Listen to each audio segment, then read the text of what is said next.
been using against Janney and Neely in the first game certainly includes Dean Evison and Paul Sear. They played tremendously in the first game, and we know the result from the second.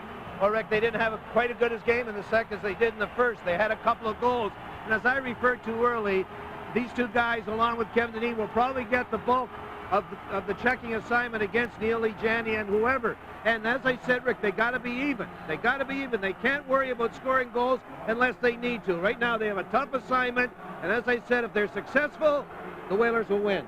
Jerry, we know the Whalers were winless in 7 down the stretch in the regular season. One area that was a positive for them, they wanted to carry into the playoffs, was the power play. They've done that. Let's look at some numbers. First of all, last year's series between these teams, the first 2 games, Boston outscored Hartford 4-0 in the power play. You see the overall numbers. In the regular season series this year, they were just about equal, and the Whalers have more than held their own so far in this series. Even though this series is very similar to last year's series, Rick, I believe the Whalers come into this third game in better shape than last year because their power play is working a lot better, and they're having better success in killing off their penalties against the Bruins. The Bruins power play, I should say. So I put them a little ahead this year than they were last year at this time. Well, you know, the players are ready. You can hear the fans are ready. We're ready, and we'll be right back with the opening face-off of tonight's Game 3 in just a moment.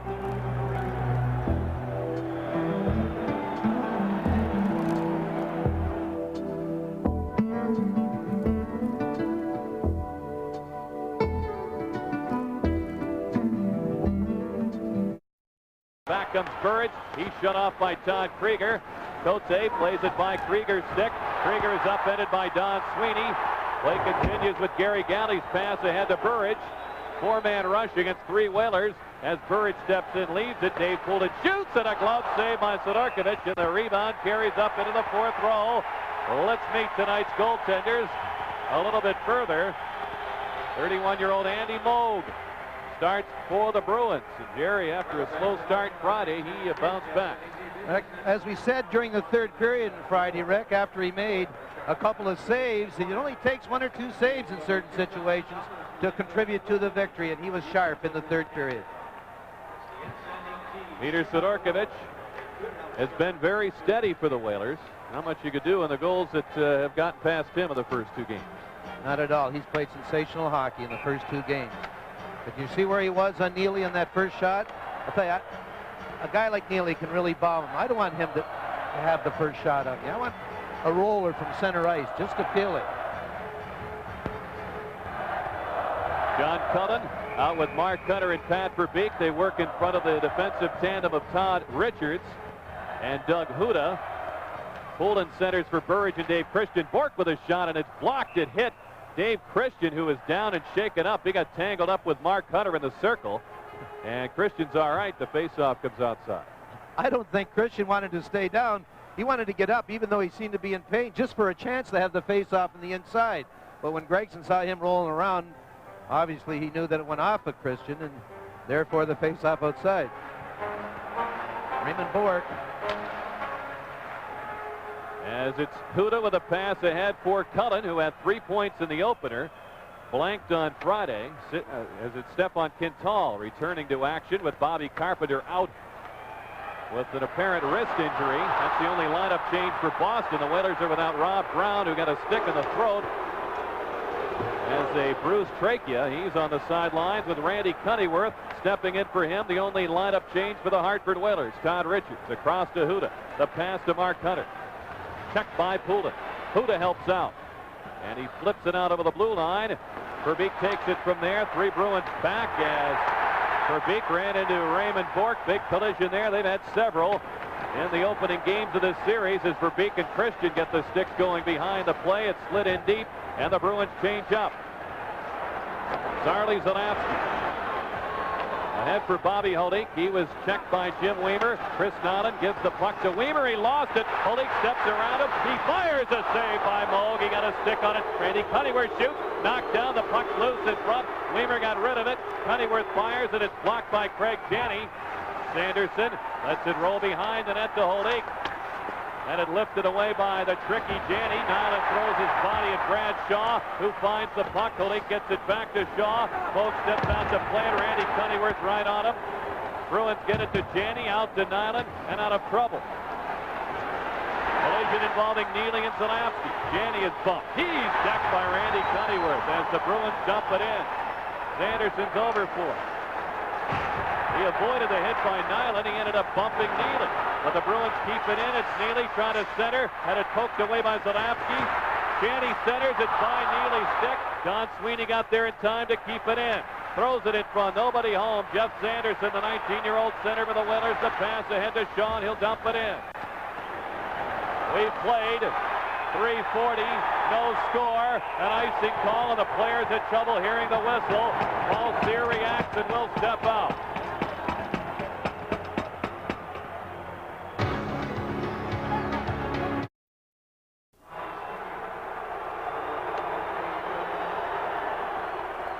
See right here, Craig Janney steals the puck right to his partner there, and it just bounced over the stick of Cam Neely. Meanwhile, up the ice, Cyr will get the first penalty this game, and it seems that Gregson is going to let a lot of the things go, but he will not let high sticking go, and that's what he detected from Paul Cyr was a high stick on Chris Nyland. Nyland showing restraint. You really don't want to take a penalty at Chris Nyland in this game.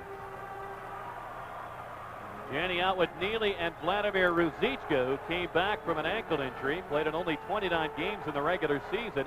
He and Carpenter were surprise returnees to the Boston lineup on Friday, along with Janney. Wesley and Bork, the point men. Kevin Dineen charges after Wesley. But Neely sends the puck back to Bork. Boston 2 of 11 in the series. They had a pretty good power play in the regular season, 5th best in the league, over 21% efficiency. Here comes Bork. He's got Wesley with an open lane, backhands it in. Cote and Ladouceur work behind Evason and Dineen. Janney couldn't stop the puck. It rolled out to center. Bork gets there. The Bruin captain gives it to Ruzicka. 6'3" and 212, a former Edmonton Oiler who didn't see action with the Oilers in the playoffs last year. Lost the puck to Evason, takes his time and works in the center. Krieger steps on to join the penalty-killing unit for Hartford. Jake will be on in a moment. Here's Janney dropping it. Bork sets it up. Goes to Wesley, shooting, and it's tipped wide by Cote. Ladouceur keeps it away from Neely. Krieger speeds out, and Yake on a change joins him. Krieger cuts wide on Wesley, trying to turn that corner on the backhand. Still looking to get it toward the net. Wesley acting out from behind as Yake takes over. Yake goes to Krieger. He's checked by Bork. The shot is wide. Yake goes after it. We welcome the audience that has been watching the Penguins and the Devils. We have no score. We've played over 5 minutes here in the first period. The noise is deafening in the Hartford Civic Center Coliseum. Several thousand Bruin fans are trying to out-yell the Hartford Whaler fans in this one. Whalers shorthanded. Patrick races in. He fires. A save by Andy Moog. Big collision in the corner. Galley hits Verbeek. 15 seconds to go in the Bruin power play. Paul Cyr in the box for high sticking. The shots are 2 apiece. Janney negotiates the line. Galley's pass broken up by John Cullen. He steps ahead with Verbeek. Verbeek has it again. Back to Cullen. The play is whistled down offside. 1 second left of the penalty. What a tough break for the Whalers. They had a 3-on-1, but John Cullen, as he broke up the play, stumbled and he couldn't get his balance, and that negated the 3-on-1. But once he got in sync again, you see him right here, he just couldn't get his balance and allowed another Bruin to come back. And right here in the right of your screen, Richards, the defenseman, just beats the puck over the blue line, but a good opportunity for the Whalers. Pat Verbeek, he's going to get to a bad angle. Galley, one thing the Bruins have, Rick, Galley, Wesley, and Raymond Bork especially, even if they're behind a couple steps, they got the good speed to really put you at an angle. That's exactly what happened there, but a marvelous job by the Whalers as there's only 1 second left. I'll tell you one thing, I've never seen this building react to a game like they are this evening, and it's not so as much as it is the Bruins versus the Whalers, it's also the Whaler fans versus the Bruin fans, as there is an awful lot of Bruin fans here. Yeah, the Bruin fans have issued the challenge, and the Whaler fans have responded. Penalties over. We've played nearly 6 minutes of scoreless hockey here in the first period of Game 3. Rick Peckett and Jerry Cheevers with you for Sports Channel as it's Hodge checked by Cullen. Verbeek reaches for the puck. Cullen grabs it. Hands it to Zalapski in tight quarters to Hunter. Batted away by Hodge. And it's Zalapski across to Bradshaw. He'll send it in. Don Sweeney's pass is by Petri Skriko. It's icing as Zalapski's back. 13:35 remaining in a scoreless but noisy first period in Hartford. Memorial Auditorium in the first period. On the power play, Montreal makes it 3-2. Russ Courtnall, his 4th goal of the playoffs. It's Montreal 3-2, now back to the Civic Center. What an opening 6.5 minutes of this game. The one thing lacking from the Whalers right now, I know they've killed the penalty and everything. They've got to get deeper in the Bruins' end, put shots on net, and get their forechecking going from there. Huda shoots, and it's gloved by Moog, sets it down. Wesley fires it off the boards by the stick of Nevin Marquardt. This is icing against Boston with Huda back.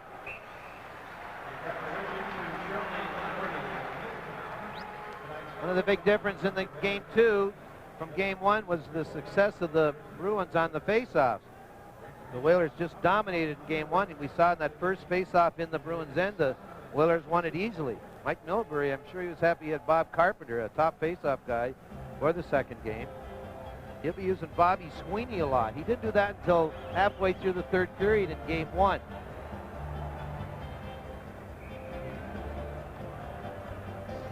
Jeff Sanderson, a Whalers second-round pick in 1990, played for the Swift Current Broncos this past season.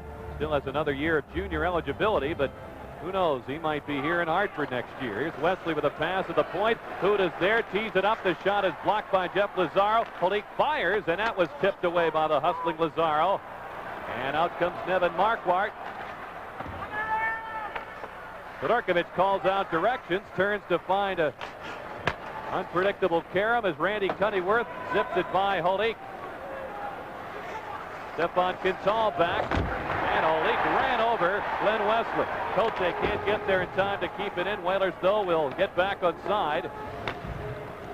Lazaro had a goal to open the scoring in the series, had 5 shots in game 2. As he told us after the game, he was more than just pleased to be getting a lot of ice time with the likes of Janney and Neely. Here's Cote with a pass to Paul Cyr. He led him too far. Weaver dumps it back out. And now behind the play, Cyr and Weaver get going. Terry Gregson right there. And Gregson is pointing at Paul Cyr. And it looks like they're both going to go. Former teammates in the Buffalo organization. Former Sabres. It seemed they had the Sabres going in that last shift. I think they'll get a couple minutes each for slashing. They announced Rosichka, where it's clearly Jim Weaver. Rosichka's never been involved in a slash.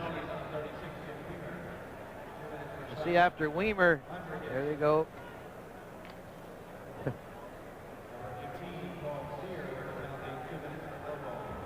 No, Sears is elbowing.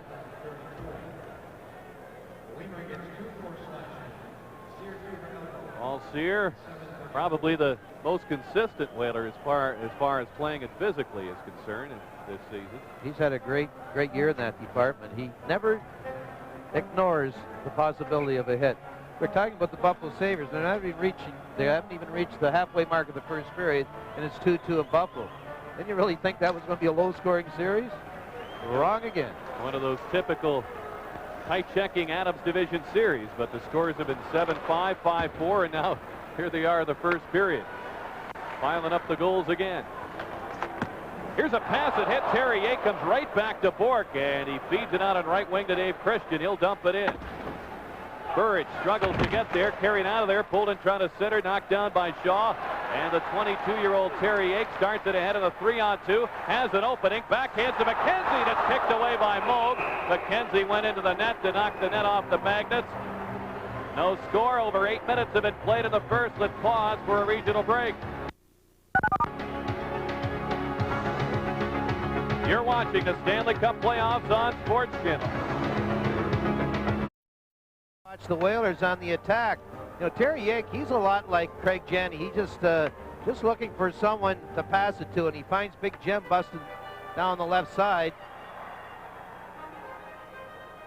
What a nice little pass. I think it surprised Big Jim a little bit. Terry Yake is really, he's a good passer, and he's always looking for the pass, but he'll fool the Bruins one of these nights if he decides to uncork a few.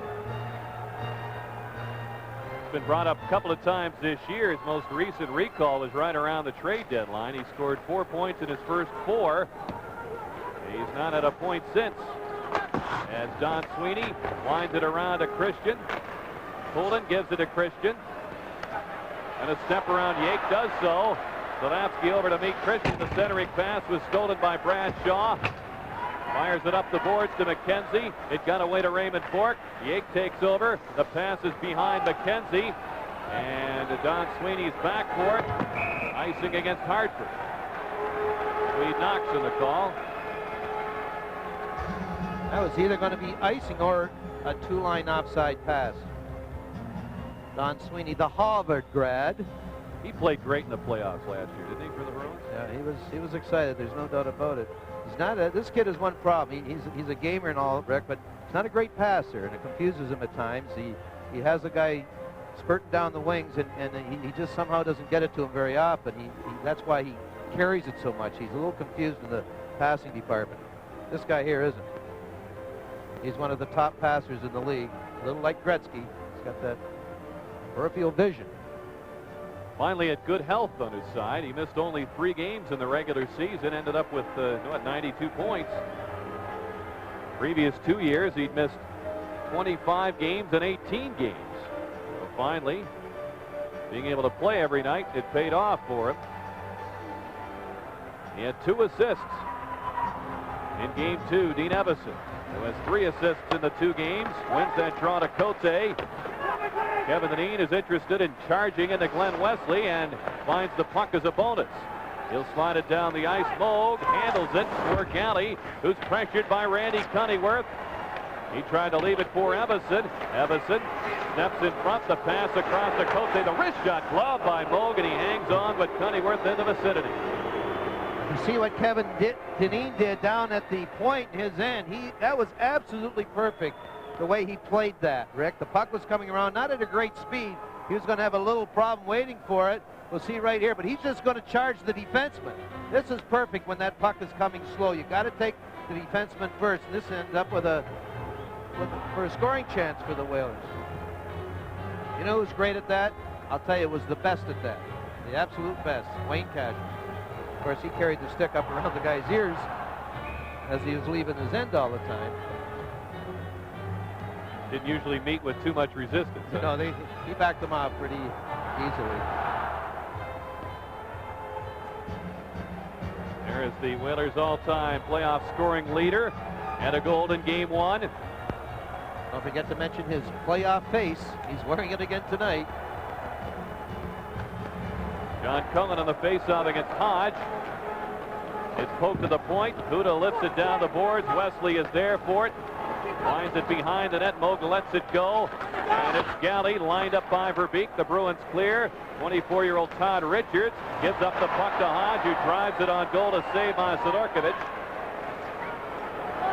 Shots are 5-3. Hartford unofficially. Here's Richards out of the University of Minnesota. The pass to Cullen. Steps into the zone, dropping it back for Hunter. Looks for room, fires. It's blocked by Galley. They send it ahead to Neely. Neely on the move. Richards back. The pass to Janney. He'll wait for help. Kintal steps into one, drives it well wide of Sidorkovich, and Cullen waits for the carom to reach him, and we're going to have a Whaler penalty. 10:15 remaining in the first period. We're scoreless. Mike Gartner beats Don Beaupre. It's Rangers 2, Washington nothing after 1. Let's go back to Hartford. John Cullen, a little confused there. He got called for interference. He got tangled up with Andy Moog, I believe. Let's watch it. In front of the net. Mark Hunter really rips one, but it's blasted. Well, they're going to call this interference.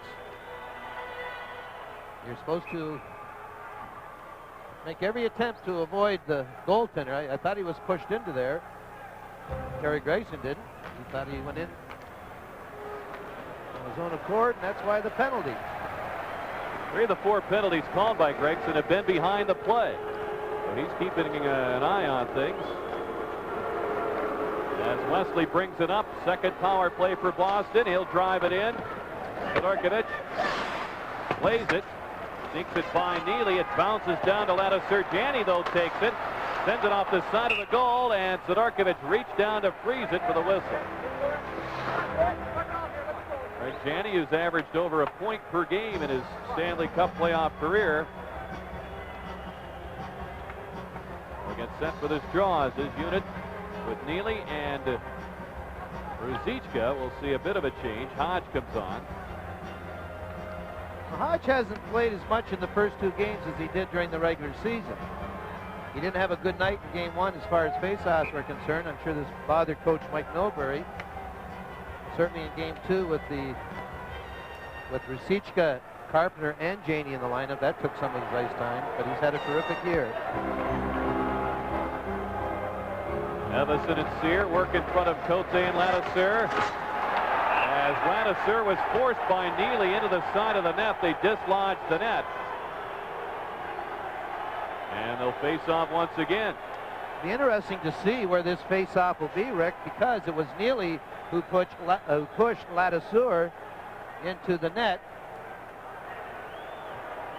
We'll see right in the top of your screen right here, Ladouceur with a little interference. Well, the whistle went right here, so the face-off obviously will be in the Whaler end, but I don't know. Sometimes that could be a funny ruling. Cam Neely's so strong. So strong. I've never seen a man in years and years, 10, 20 years, with the balance and the strength of heat on his skates. Bork, checked by Cote. Janney at the blue line, gives it to Bork, winds it back in deep. Cote, though, gets to it, and he'll slap it off the boards down the ice with a minute 12 to go on the penalty to Cullen for interference. 9:25 left in the clock in a scoreless first period. Wesley brings it up. The pass to Bork, it got away. Cote steps into him. Ladouceur heads for the corner with Hodge. Neely by for it, beats Wesley. It's off his right skate and out to center. Evason wants to change. The Whalers send Deneen and Richards on. As Bork steps up the middle, shovels it off to Janney. He's belted by Cote. Hodge reaches for it, back to Bork. Bork fires, scores!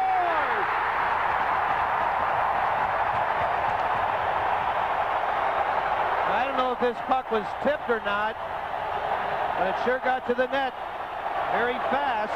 It seemed like it just kept rising. We'll see it right now. No one went to Bork. They all were scoring around. They realized you got to go to this guy. I don't know, Rick. It's tough to see. It might have hit Randy Ladouceur. We'll see it from here. But that thing zoomed up over the glove of Sidorkiewicz. The problem here is that the Whalers got turned around in their end, allowing Bork this time to tee it up. I gotta believe this hit something and went up. Well, it was a knuckler at least. It fooled Sidorkiewicz. A power play goal for the Bruins, and once again they open up the scoring. Ray Bork with his first goal, his fourth point of the series, point number 95 in his Stanley Cup career. He's only 7 behind the all-time Bruin playoff scoring leader Phil Esposito at 102. 1-0 Bruins with a power play goal by Bork. Bobby Holik winds it in deep to Jeff Sanderson.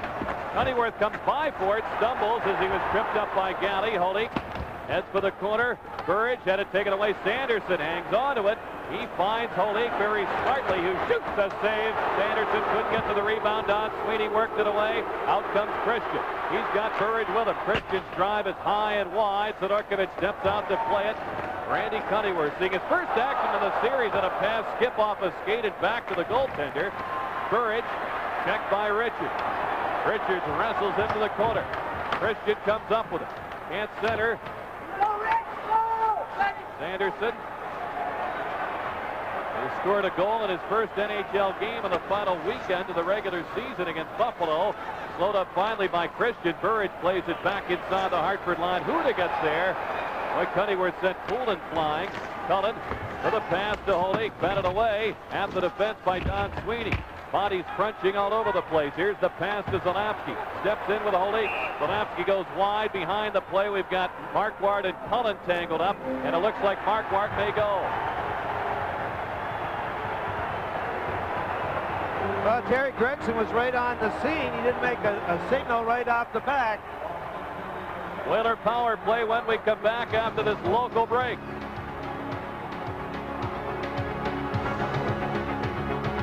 You're watching the Stanley Cup playoffs on Sports Channel.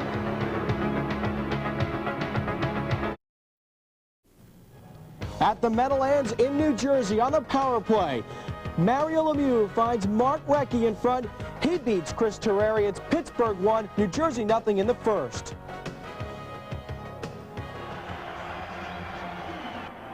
Thank you, C.J. Papa, as the Whalers go to the power play with Marquardt off for holding. That scoring play for the Bruins, Bork from Hodge and Janney at 11:07, a power play goal for Boston. It's third of the series, and Bork finds a little room. Out he comes with Poulin, the veteran of 84 Stanley Cup playoff games, including tonight. Shaw with a pass ahead to Cullen. Cullen works with Verbeek and Hunter. The pass to Verbeek steps in, but Hunter preceded the play offside. The point men are Zalapski and Shaw for the Whalers. When you get chances like the Whalers just had, a nice 3-on-2 situation, you got to make sure you stay on side. You just play into the opposition's hand when you go offside. Here's the Whaler bench. That's a pretty good percentage. They were cruising along at 30% efficiency in the final 10 games of the regular season, despite finishing up winless in 7 going into the playoffs. And they've been percolating along at just about the same rate through the first 2 games. Verbeek has 2 of their power play goals. Rob Brown, who's out injured, has the other one. Bob Sweeney and Verbeek on this draw as it's backhanded to center ice by Wesley. Zalapski, who set up the power play goal for the Whalers in Game 2 with a tremendous rush, has the puck. And here he comes, a penalty upcoming to Hartford. Verbeek tangled up with Bob Sweeney, and he'll go for interference, and that'll take away the power play chance that lasted 33 seconds. Well, this looked like an accidental collision, but when we take a look at it, maybe Verbeek did go to his way to get in front of Big Bob Sweeney. Gregson certainly thought that way. You see Sweeney in the middle of your screen. Well, it's a pretty good hit, put it that way. If he had the puck, it would have been a Jim Dandy. Interference was the call. Mike Milbury.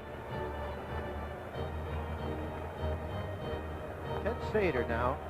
Did he work both games in the bench? No, he worked Game 2. Yeah, Gordy was there Game 2. Gordy Clark. So they don't have any superstitions there.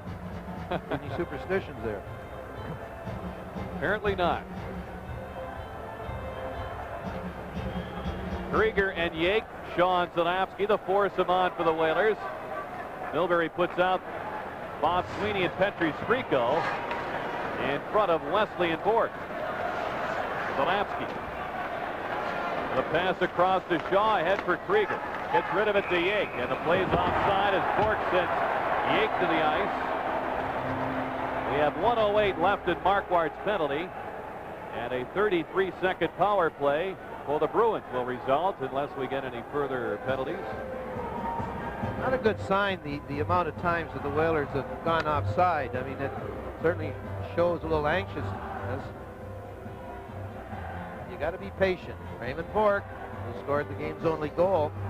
The Whalers have taken the body in him very consistently in this playoff, especially the other night. Big Jim rolled over him a couple of times, Big Jim McKenzie. Zalapski got a turn away from Sprico. Gives the puck to Yake. Angles it to Krieger, and the play is offside once again. Yake had a fine season in Springfield, 77 points in 60 games before his recall late in the season. His coach in Springfield, Jimmy Roberts, is on hand here tonight. The Indians lost in, I believe, triple overtime last night, their first game of their playoff series, and they won the Northern Division Championship in the regular season of the American Hockey League. An outstanding effort. Well, you know, Kay Whitmore had a big year for them. He's up with the Whalers. Todd Richards up with the Whalers. Terry Yates up with the Whalers. Darrell Ray is rehabbing a torn hamstring muscle. He's not been able to play. And he's been with Hartford most of the season, but he's injured at the moment. Shaw with a pass to Bobby Holik. Holik lost the puck to Don Sweeney, trying to get it back from Galley.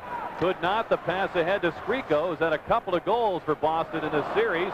Solapsky takes over. We've got 28 seconds left of the Boston penalty. They'll soon have the man advantage with a 1-0 lead. 6 minutes to go in the period. Don Sweeney checked by Sanderson. Galley overskates it. He's thumped in there by Holik. Sanderson waits for help off the bench. The pass is deflected back to Galley, and Holik knocks down Galley again. Here comes Sweeney. Don Sweeney shoots wide. Played that one off the wall. Marquardt is set to come out, and Boston now has a 5-on-4 skater advantage for 30 seconds with Verbeek in the box. There are the numbers for the first two games as well as tonight. Neely gets to it. Fans at his pass. He's belted by Ladouceur. It's driven away by Cote. The puck hopped over the stick of Wesley. Bork backs up the play. 10 seconds to go in the penalty. Cam Neely, 51 goals in the regular season. Steps in against Ladouceur. Sidorkovich tees it up. Verbeek returns. Whalers back to full strength. They're down 1-0. Bork gives the puck to Wesley. Bork has plenty of time to turn and find that puck. Whalers are changing. Kevin Dineen comes on with Sear and Evison.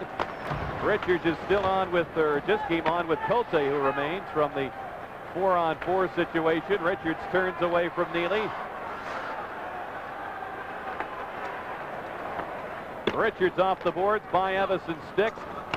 Don Sweeney over to Galley. Don Sweeney belted by Evison. Chris Nyland lumbers up the ice, leaves it for Janney, dropping it back for Don Sweeney. Galley takes it, looks for room. The wrist shot is snared by Sidorkovich. He'll hang on with Janney in the vicinity, and Nyland was dumped away for the play. 4:15 remaining in the first period. It's 1-0 Bruins.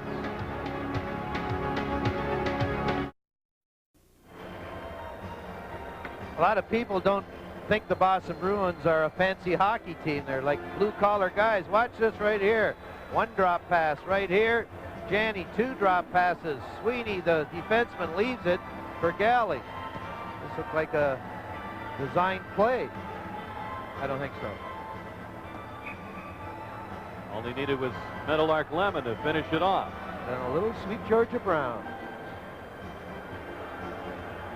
Cullen and Poulin on this faceoff with 4:15 remaining in the first period. Cullen pulls it back to his net. Huda ahead for Mark Hunter. He had a goal in the second game. Slides it in. Verbeek trying to step around Burridge to get to that puck. Poulin. Belted by Verbeek. The pass to Don Sweeney. Stolen. Cullen cuts in. Leaves it for Verbeek. And it's taken away by Don Sweeney. And a 3-on-3 develops. Here's Burridge. Checked by Richards. The shot is grabbed. Christian drives to the net. And Sidorkovich hangs on for a whistle. Now, both these teams are well schooled. They've watched tapes and films, and their coaches have been on them about everything, Rick. I'd like to see the Whalers just make up their mind. Once they reach the Bruin blue line, just whoever's got the puck, put it on the net. The other 2 guys go to the net, or the closest guy go to the net. They're just getting too fancy at the Bruin blue line. I think you do that, you'll back them in, then you can make your plays that you want to do. Right now, I think they're playing into the Bruins' hands. By that, the Bruins are staying up on them. Poulin and Yake on this draw. Yake wins it. Huda gets to it, leaves it for Terry Yake. Krieger trying to tie up Wesley, who kept it in, gets some help. Christian snaps one off it at Richards, bounced wide to Poulin. Poulin to Burridge, and he scuffed his shot attempt. He had Huda to contend with as well in that slot area. Christian with a pass to Poulin. Now it's Burridge, knocked off balance by McKenzie. Burridge keeps going though. Burridge with Richards taking him down. Christian over 40. He's met on the hit by McKenzie. Huda grabs the puck, Heads for some open spaces. And he was going to dump it in. McKenzie was waiting for him, and he took too long. The play's offside. 3:08 to go in period one. Boston leads. Well, you're seeing a familiar scene, a face-off outside the Bruins blue line. Once again, the Whalers really undecided what they wanted to do at that area. Get it in deep.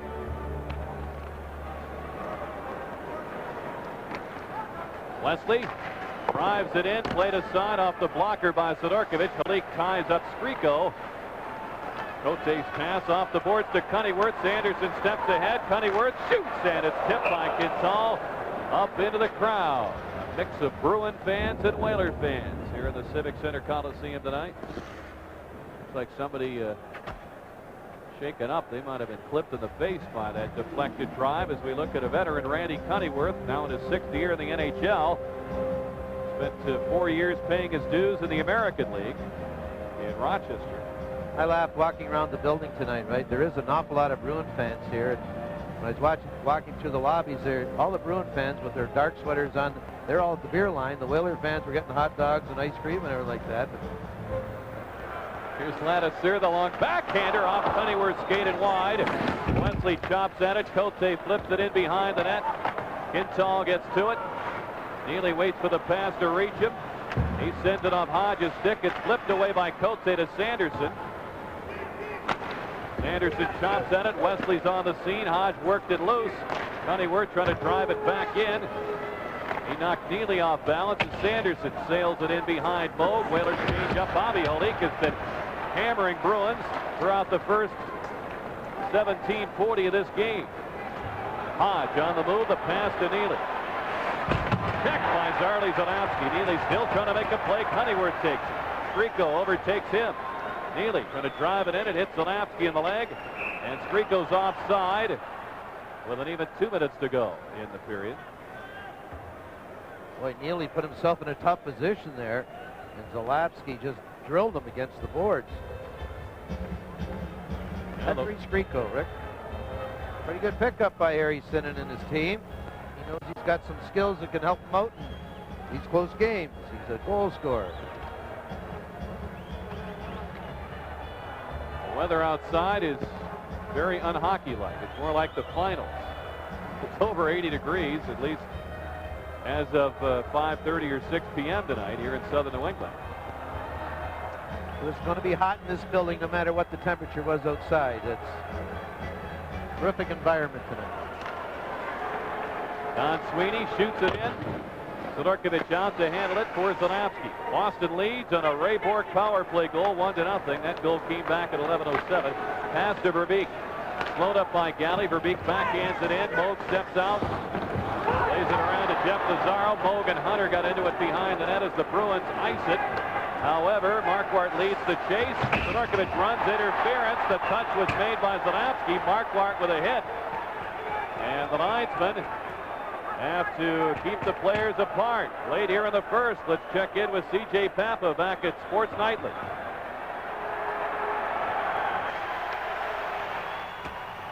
All right, Rick, at the Meadowlands Arena, the Patrick semifinal, Game 3. Brendan Shanahan, the power play goal, ties it up at 1. Pittsburgh and the Devils tied at 1 in the first. Let's go back to Hartford. Mike Bilberry not too happy. Boarding is a call against Marquardt. There's an icing call. The faceoff will be in the Bruin end. Watch Sidorkovich here. He will not play this. He wants Zalapski to touch the puck. He does, and he's drilled to the boards. Certainly it's a correct call. Boarding is the call. It seemed that Zalapski had both shoulders facing the boards, and he got drilled. That's boarding, and that's a situation that's going to be called all the time. I don't think he touched the puck, to be truthful. But it's like the tag at second base. Close enough. Face off. The neighborhood play. Yeah. Shouldn't say. Now there's 1:34. The Whalers would be happy to get a power play goal here. John Cullen wins the draw to Shaw. Bob Sweeney charges out after him. The veteran Poulin lifts it down the ice. Oilers' first power play chance lasted 33 seconds before Verbeek was called for interference. Zalapski with a pass to Cullen. Cruises in. He's checked by Wesley. Verbeek drops it back. Zalapski is Hunter in front. The pass instead goes to Cullen. Verbeek from the angle. Trying to center. It's poked away. Zalapski fakes. Shaw shoots. Deflected wide off a skate. It pops to Hunter. Couldn't get the shot away. A minute to go. Hunter fires. A save by Moog. The rebound is sent away as Cullen was robbed in front. Here's Shaw. Zalapski had the pass tipped. He fires. A save by Moog.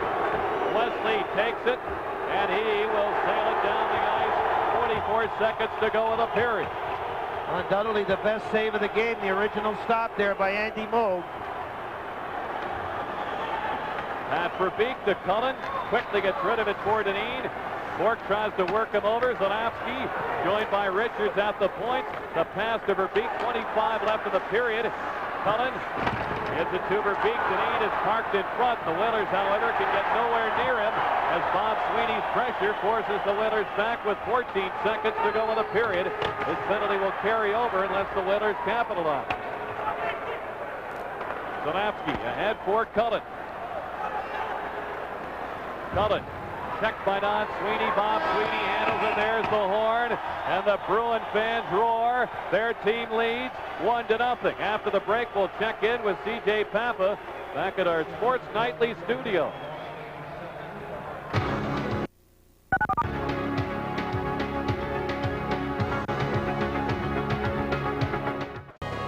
Saves. That one off the stick of Mark Hunter was his best save. Well, this intense battle of New England has shifted to the Civic Center tonight and will stay here for a couple of days. We'll be back here for Game 4 on Tuesday night at 7:30, and the game will be carried live in Connecticut, shown on tape delay at 11 p.m. for the rest of New England. Our score here at intermission number 1 of game number 3. The Boston Bruins 1, the Hartford Whalers 0. Our coverage will continue in just a moment.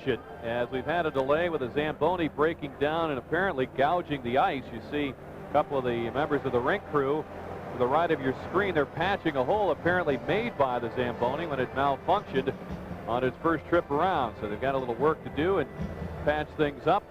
You be a little patient because you don't want a game decided on bad ice, you know, and if it's going to be bad as the game goes on and the ice is going to become... Good point about the defensive scheme of the Whalers. Follow them, and they have for the start of the second period. We look at the 38-year-old coach. Narrowly missed winning the Adams Trophy as the coach of the year last year, and he's one of many strong candidates this season. It's a trophy you really don't want to win if you're a coach. Look at last year's winner. And Bob Murdoch was the winner, and his team did not bounce back with certainly as strong an effort this year. They missed the playoffs in the Smythe division, and Bob was relieved of his duties. Well, it's the turn for the Whaler fans to cheer as the Whalers take the ice, led by Peter Sidorkovich for the start of play in the second. Evan Marquardt will sit in the box for 26 seconds when play begins with a boarding penalty. You know, I believe the Bruins are a much better team in a rink this size than they are in Boston Gardens. Don't get me wrong, now they're a good team in Boston Gardens, and they've proven that year after year, but right now I think their team's geared for a bigger ice surface, where guys have a lot of room, guys like Janney and Lazaro and Neely. It's easier to get to them in a smaller rink. Gary, here we are. We've played 2 games in a period. Do you think the experience factor, which heavily favors Boston, particularly in goal, has begun to take effect, or will it take effect at what point? Well, I don't know at what point it'll take effect, but it's definitely a big factor, the experience factor. And not so much in what's done out there as far as execution goes, but as far as leadership goes, and as far as doing the right thing where the guys without the experience, and there's a good sign right here, where the guys without the experience can follow. And it favors the Bruins somewhat because, as you said, they have a lot more experience than the Whalers. And it's not necessarily, as I said, Rick, what those individuals do. It's going to be, it's who follows them. I would think one area where experience would help is the Bruins seem to start slow in the playoffs every year, but so many of these guys have been to the finals not only once but twice. And then you get a guy like Poulin who's been there with other teams, and Moog with the Edmonton Oilers. They know that there's no time to panic this early. Oh no, that's right. You can see by their performance in Game 2 exactly that. They were pretty sure about themselves in Game 2. Zalapsky and Shaw back up Cullen for Beek. And Verbeek just gets the puck ahead of Dave Poulin. Mark Hunter works up front as well in this Whaler power play, finishing up its second opportunity. Zalapsky with a drop pass, batted away by Bork, and Poulin busts out. Bradshaw back. Poulin lets the shot go. It's tipped wide by Shaw. Poulin worked it away. Verbeek finds it. It's played away now as Marquardt has returned. Boston back to full strength with its 1-0 lead intact early here in the second. Glenn Wesley with a pass, it dribbled away from Marquardt. Zalapsky goes to Cullen, taken away by Poulin. Gives it to Burridge, hands it to Marquardt, shooting, and Sidorkovich got the toe of his stick on that. Bork trying to keep it in, does so. Bruins will take the opportunity for a change. Hunter keeps it away from Neely, gave it up. Poulin with a shot that's wide. Neely heads for the corner, trying to center. Nyland went down over Zalapsky. And Cullen skates away from the pileup. Nice move on Janney. The pass for Beek shoots, and it's blunted by Wesley, whose aluminum stick broke. Here's Deneen on a pass. The backhander is slowed up by Neely, stopped by Moog. They wind it to Cullen. Coates waiting in front. Don Sweeney worked it away. Verbeek recovers it. Back to Randy Ladouceur shooting, and it's blocked by Cam Neely. Verbeek gets rid of it in deep. Deneen hurries by, checked by Galley. The pass to Coates. He shoots a save by Moog. He got a stick on it. Cullen chased by Don Sweeney. Down they go. Verbeek checked by Janney. Verbeek trying to work it along the boards. Janney gets some help. Cullen dropping it back to Verbeek. Looks for Cullen, and he's just held up by Don Sweeney. He couldn't hold the pass. Coates into Cullen. Back to Ladouceur, shooting a save by Moog in traffic. He had Verbeek in the goal mouth with him. Here's Cullen getting it loose. Moog regains his net. We've got a penalty upcoming. Tripping will be the call against the Hartford Whalers. John Cullen cannot believe that, but it'll be against Pat Verbeek. Boy, this is the most pressure that the Whalers have had on in a long time. They're all over the Bruins. Back there, they had him running around. Moog with some excellent goaltending. This will be a tripping call to Pat Verbeek. It seemed when this whistle went that John Cullen was in the process of putting it in an empty net. You see right in front, Pat Verbeek takes Weimer, or I should say Galley, to the ice. Now you got to watch that, Pat. Could have been a double minor there. But a big turnaround. You know, when you got the momentum change in your favor finally, and you got a tough break like that. We welcome our audience from Hockey Night in Canada to the action here inside the Hartford Civic Center Coliseum. It's 1-0 Boston. Ray Bork's power play goal at about the 11-minute mark of the first period, the only one of the game. Shots are 10-7 Hartford in the game. We've played just over 2 minutes in the second period. Rick Peckham and Jerry Cheevers with you. Here's Glenn Wesley to wrist it in. Boston on its fourth chance with a man advantage. Sidorkovich gets it by Neely, but Bork is waiting. Lays it back in behind to Neely. Drops it for Ken Hodge. Trico's also in his power play. The puck comes loose to Sear, and he'll drive it down the ice. Whalers have Dean Evison, Paul Sear, Randy Ladouceur, and Sivan Cote. Short-handed. Wesley with a pass to Bork. Pat Verbeek is in the box for tripping as Bork maneuvers in. Forced back to center by Sear. Tips it to Strico. Strico with a pass to Neely. Stops. Fires it back. The shot by Wesley. Saved by Sidorkovich. It's driven to the corner by Cote. Bork slides it in behind to Hodge. Over to Strico. Under a minute left of the penalty. Wesley around the horn to Bork. They've got Neely parked in front. Strico trailed by Ladouceur. Neely couldn't get to the pass. Ladouceur does. Has time to look up ice. And he is going to skate it out. 40 seconds left in the Bruin power play. Both teams look to make changes. Good discipline by the Whalers. They kept the Bruins on the perimeter. They didn't panic. Greg Janney behind the back to Christian, stolen by young Terry Yake. Yake and Krieger, Richards and Huda will try to finish off this Boston power play. As Christian, Galley, Bork, Ruzicka, and Janney comprise the man advantage unit for the Bruins. Yake tips the pass through the skates of Bork. 8 seconds to go on the penalty. Richards will take care of the remaining time. Whalers have killed 3 of 4 so far. We've played 4 minutes in the second period. 1-0 Boston. Bork shoots a pass save by Sidorkovich. Big carom as the Bruins cannot keep it in. Huda gets over for it. Don Sweeney has to chase down the puck. Whalers get Shaw, Zalapsky, Cunnyworth, Holik, and Sanderson on. Lead pass. It'll be icing with Zalapsky back. 15:29 to go in the second. It's 1-0 Bruins. Let's pause for a local break. You're watching the Stanley Cup playoffs on Sports Channel. At the Meadowlands Arena, Pittsburgh takes the lead 2-1.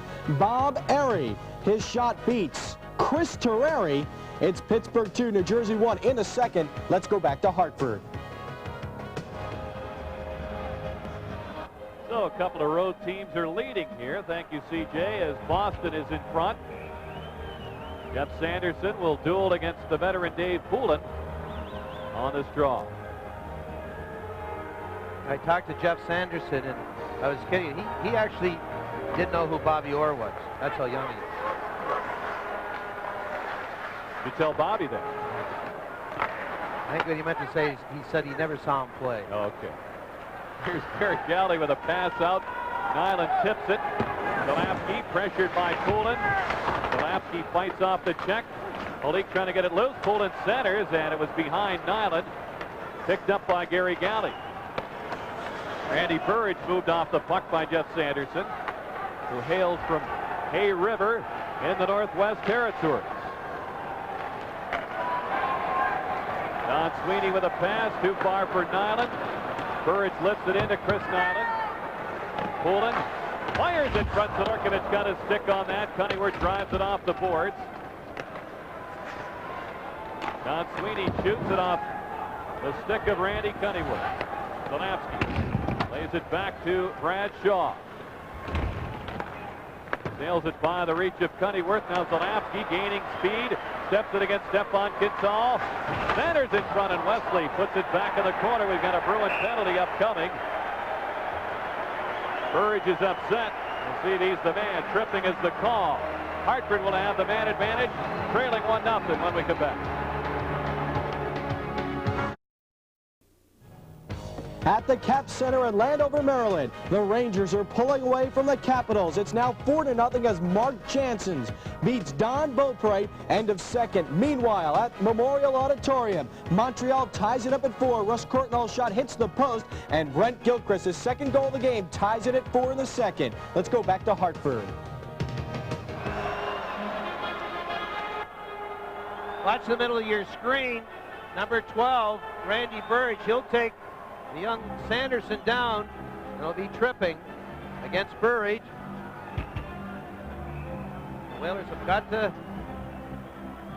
have some success in their power plays. Their power plays this evening have not been as good as in the first 2 games of the series. With Zalapsky just having been on the ice, he will not open up in this power play for the Whalers. Cullen, Verbeek, and Hunter up front. Shaw and Richards man the points. Bob Sweeney, Jeff Lazaro, Glenn Wesley, Raymond Bork on the shorthanded unit, and the puck squirts free to Lazaro. He'll push it down the ice. Lazaro pressures Shaw. A pass ahead for Verbeek. Sends it in off the glass support. Hunter crashes into Wesley. Bob Sweeney grabs the puck and backhands it out to neutral territory. Verbeek on a slip it through the Cullen. He reached back for the pass. Cullen walks in front, gives it to Verbeek. He fires. Tipped. They score! It's going to be Mark Hunter. He got great position front of Andy Moog. When you're on the power play, that's when you want to make those passes to the blue line. Once you back the defense in, watch Cullen. He's got two Bruins going to the net. Mark Hunter along with them. He leaves it right here for Verbeek, coming late. Watch Hunter right in front of Moog. It hits his right skate and through the legs of Moog. No intention there. This is a good goal.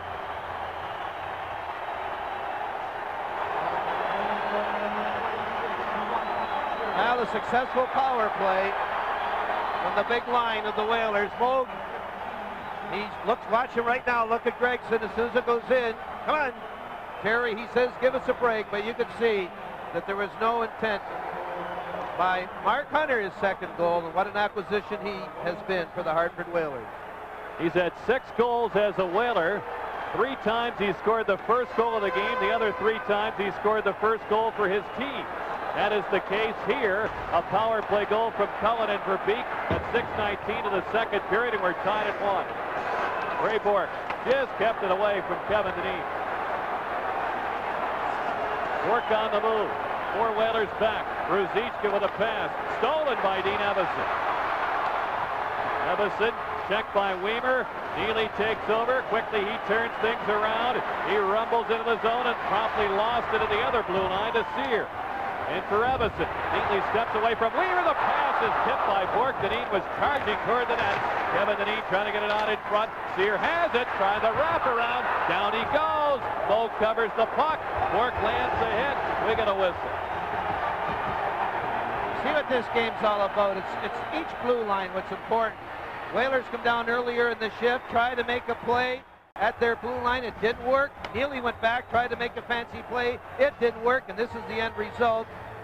An opportunity for the Whalers as Paul Sear is going to try and stuff it as a puck gets by Craig Janney. But mistakes at each blue line, Rick, that's what leads to the rush going the other way. Well, you make that point a lot. Eddie Westfall did last night in the Kings-Canucks game that went to overtime before LA won it. Cardinal mistakes. Yeah. Now watch Neely right here. It's 1-on-2. Not a good play by the Ultimate Warrior. I still say you should make Neely carry the puck more often.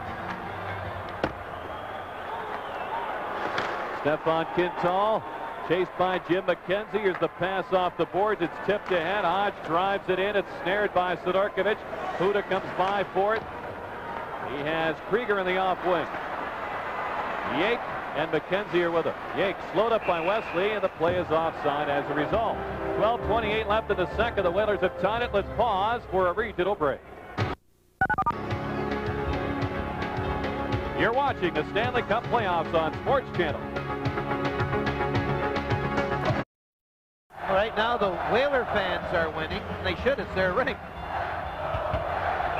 I've never seen the fans as vocal as they are tonight. I think they really appreciated the 2 games that the Whalers played in Boston Garden. And all they've done to this point, these teams, is prove that last year's series was no fluke. The Whalers stretched the division champion and President Trophy winning Bruins to 7 games on that occasion. Here's Cullen, out of center, taken away by Hodge. Huda cuts down the boards, cuts toward the net, stripped of the puck by Wesley. It's picked up by Cullen. A tight turn against Wesley, but down he goes. He covers the puck, and Gregson holds play. 26-year-old John Cullen, known very well in Beantown. He's still the all-time scoring leader in Boston University history. I asked him about that, and he says, well, that's just because all the guys since have left early to play pro hockey. Doug Huda pinching in right here, and the puck just escapes him a bit, or else he might have had an opportunity at Moog. Looks like Wesley did not want Cullen to go down early, afraid there might be a holding call. Almost held him up there. Here, John, let me help you. But this would be the last time, John. What a player, John Cullen. He's a tough little guy to stop. He works his way in and out of traffic. Kind of lulls you to sleep sometimes. Think you got him? And he darts right past you. Dave Poulin has the task of keeping an eye on Cullen. who with Pat Verbeek, that twosome, has figured in 6 of the 9 goals scored by the Whalers in this series. Now Hunter and Don Sweeney get the sticks up. Brad Lazarowicz says, calm down, boys, and they oblige, and they'll make tracks to the box.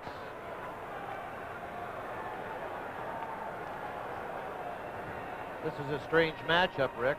Don Sweeney from Hartford, as we said. Now Mark Hunter, you know the way that Mark Hunter and Dale Hunter played the game, that they weren't about to go to Harvard. They're tough dudes. They're from the school of hard knocks. That's right. Pat Verbeek is from the same area. What's their team colors? Black and blue. Black and blue. Mike Milbury went to Colgate. Yep, he got a degree in urban sociology. But I had no idea. I went a mile and a half to school, and that's about it. Should be able to understand as far as I went. Matching minors in any case here. Jim Weaver. As Verbeek went down trying to get a penalty in Marquardt. That doesn't wash with Brexit. Todd Richards belted by Poulin. Huda over Ford. Quickly to McKenzie. Bork steps into him. Poulin has the puck. Cullen swings by Ford. Whalers have tied it on a goal by Mark Hunter. It went in off his skate. Cullen and Verbeek assist. Marquardt stapled to the boards by Huda. And the Whalers moving out. Poulin gets the pass, slips it to Christian, 2-on-2. The shot is muffled by Richards. Richards, formerly property of the Canadiens, starts it ahead. Cullen, a tight turn, cuts in, trying to slip it through the legs of the defense. The shot is blocked on a try by Huda, centered by Cullen, and it bounces to Marquardt, who's had his helmet knocked off, but it's not loose. And now Verbeek tackles him, and Verbeek will be going off. We've played 9 minutes in the second period. We're tied, and Boston will have the man advantage when we come back. Pat Verbeek will get the call for roughing. He roughed up Nevin Marquardt along the Whaler bench area, but before that, a rush will end up with Doug Huda, number 27, right here. This shot, it looked like he had plenty of time, but the Bruins adjusted pretty quickly. This one right off of Poulin.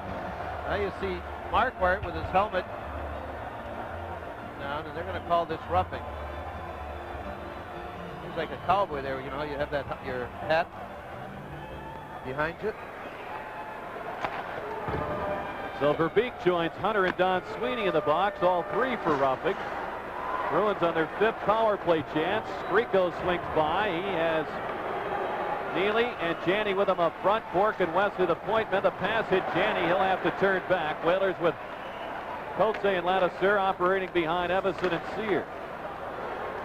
Bork strides in. The pass hit Janney once again. Neely trying to get a glove on that aerial. Ladouceur stays with him. It's tapped on a Rico from the sharp angle centers. It's off a skate. Ladouceur played it out of trouble. Evison steps into Janney.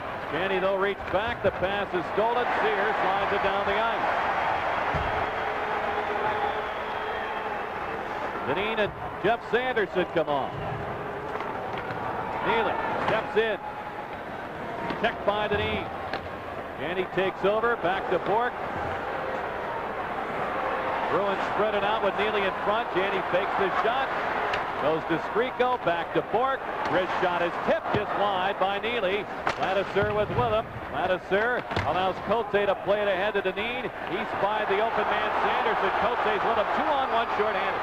Cote in the off wing. Fires and he rockets it wide. The carom comes all the way to Janney at center. Bork starts it in. The pass back, the shot by Wesley scuffs it. He fires again. They score!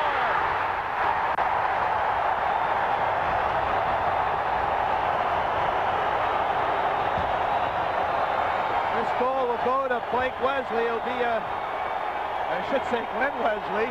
Blake, I don't think would score it. This will be a power play goal. He'll get a second opportunity here as the first one is blocked, and right back to him. Let's see who this hits. This is going to go off for Todd Richards. Gregson will point immediately to Wesley. This is almost interference, but Neely backed himself away from that situation. But it goes off of Richards, the defenseman, and a 2-1 lead.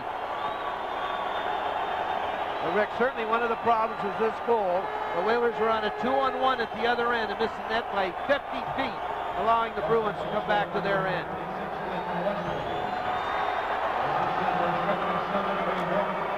You can't make many mistakes like that, expect to get away with any of them against a team that amassed 100 points in the regular season and won their second divisional championship in a row.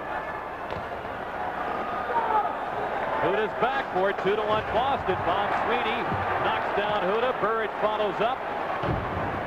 Jake trying to poke it along. Krieger, and it tapped back into the zone offside by Nyland. I think Bob Sweeney, Rick, I'm sorry. Bob Sweeney will get a high sticking call here, so the Whalers will have a chance to answer quickly to the Bruins power play goal.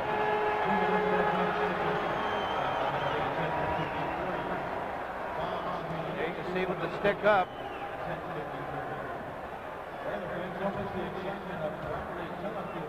Bob Sweeney didn't argue much about this. He went directly to the box. You see the stick up over the shoulders of Doug Huda. Mark Hunter and Chris Nyland are having words down at the Bruin bench. Chris Nyland seems to have picked it up in the jawing department since he's not getting much ice time. Whalers feel he's had that mouth working a little bit too much. Kevin Dineen claimed Nyland spit in his face as the teams came off the ice after Game 2. I guess to the victor go the spoils, I guess. The Whalers with a man advantage, their fourth opportunity. They scored on their last one. At goal by Wesley, his first from Bork and Janney at 10:38 of the second period. Zanofsky with a little room. Can't keep it away from Andy Moog, though. Verbeek knocks down the clearing attempt. Hunter is belted by Gary Galley, and it's flipped down the ice by Don Sweeney. Shaw with a pass to Zanofsky. He swings into the middle. Sends it in behind, and then Cullen gets there. Cullen centers. Back to Shaw, shooting and hit Verbeek. Knocked down and pulled it, backhanded off the glass. 1:07 to go in the Bob Sweeney high sticking call. Quick change for Boston. Burridge, Marquardt, Bork, and Wesley come on. Shaw drives it in. Moog stops it. Now leaves it for Bork, who drove it off the skates of Cullen. Shaw gets to it, pressured by Burridge. And Burridge lifts it into the Hartford zone. Verbeek hands it to Cullen. Steps away from the fallen Burridge. Cullen moves it in, and it's chopped away by Bork. Marquardt strides into it. Richards is back. Marquardt ducks toward the net. Richards grabs it, carries him to the boards. Cullen and Burridge wait for that puck to come free. Cote also on the scene. In the meantime, Marquardt is doing an excellent job of holding a play and getting a draw with 21 seconds to go on the penalty to Bob Sweeney. I don't know whether the officials are going to call this face-off. Are they going to leave it inside? Good job by Nevin Marquardt. 21 seconds left. And the penalty to Bob Sweeney.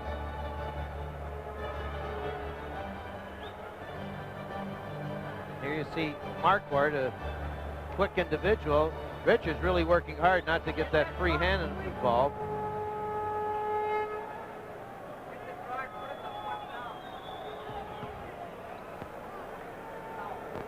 Ricky Lee will now turn to young Sanderson.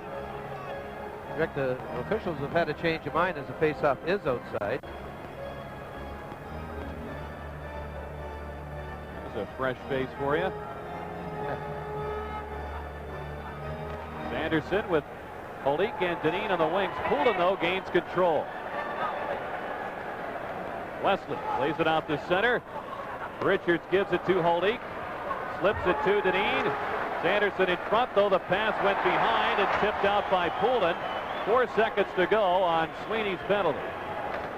So the Bruins protect their 2-1 lead as they're back to full strength, and Richards with a pass Kevin Dineen takes it. Gets it to Sanderson. Weak pass was deflected. Cork trying to find the handle. He does. It's tapped in by Bob Sweeney.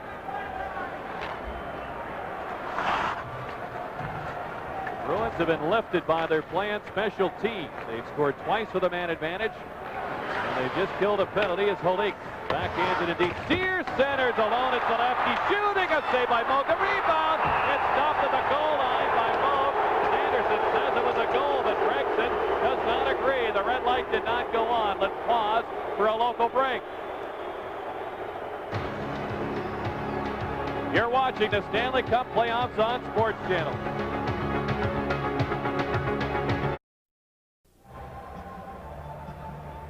The Whalers couldn't ask for a better opportunity. It's going to be Charlie Zalewski in front of the net all by himself. He just has a problem getting the handle on it. This is a shot. But watch this save by Moog as he's down and out. And Sanderson, number 13, feels he had scored and is in the midst of a celebration. But Gregson immediately pointed, no goal. You see Zalewski missing. Let's see if Moog gets it with his stick. He does. He gets it with that big paddle. No goal. What a save, this man. You knew he was too classy to have a game like the other day where two real bad goals as far as Andy Moog goes, but he's got the class and the experience to say the heck with it. I'll bounce back. He certainly has. Pete Evason reaches for the puck. He's pressed against the boards by Sweeney. Weimer turns to find it. Had it taken away. Cunneyworth cuts it behind it and threw it in front. It's taken by Weimer. And it's backhanded out. Cote has to sprint back for it. Here comes Nyland trying to land the hit. Doesn't have the speed to stay with Cote as Weimer drives it in. 6 minutes to go. Period 2. Boston leads 2-1. Pass out to Cunneyworth. Four-man rush. Ladouceur has joined him. He's got 4 points in the series. Here's a big hit by Evason as he landed at it in the corner at Don Sweeney. Evason in front to Sear. Janney took it away as Sear tried to get turned around to get a shot on Moog. They pile up in the corner. Evason's in there. You hear the whistle. Loud and clear. 5:40 to go in the second. 2-1 Boston.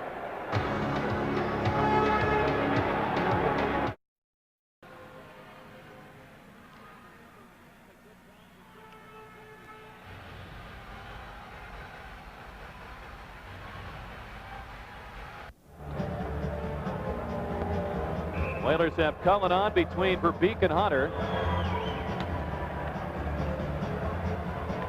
Hodge, pretty reliable on draws in the regular season. Opposes Cullen. Cullen controls it. Shaw has some room. Wrists it toward the net. Kicked away by Galley. Slaps it up the boards, and Shaw gets to it. Now Hunter wants to start a 2-on-1, knock down the puck with his glove. He lands on a Bruin defenseman. It's Galley. Hodge brings it out. He's got Christian with him. Now we still have those two tangled up well behind the play. Galley and Hunter. Obviously, some penalties will result here. That gives us a chance to remind you that Sports Channel's exclusive coverage of the Stanley Cup playoffs continues tomorrow with Campbell Conference Divisional Semifinal action at 8 p.m. It's the NHL's top team, the Chicago Blackhawks, taking on the Minnesota North Stars in Game 3 of their Norris Division Series, tied at 1. Then immediately following that, it's Game 3 between the Canucks and the Kings, joined in progress. That series is tied at 1. For exclusive Stanley Cup action, turn to Sports Channel. Montreal is the only team with the lead in the series going into tonight's game. It's going to be Galley and Hunter. Hunter, a fierce competitor, as is Gary Galley. Trying to figure out what Galley got his for. This is going to be Hunter. What did they give Galley for? They got him for roughing.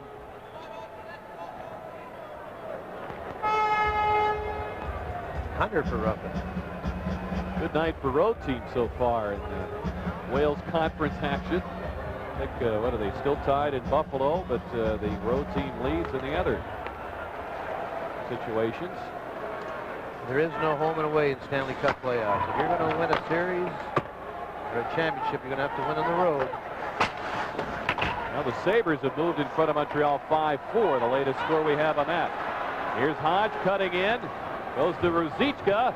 He's got Christian driving to the net. The shot just wide. As the shot by Weimer is wide. Christian centers. He tried to jam it home as Ruzicka was robbed by Peter Sidorkovic. Wow, very dangerous play. Christian, the veteran, he saw Sidorkovic down. He just wanted to get it to the front of the net. And there was this man, Ruzicka.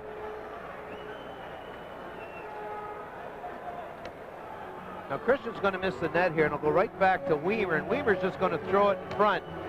Right here, Sidorkovic for some reason fell. Oh, Ruzicka did get a stick on it. Wow, let's see if we'll have a good shot from it right here.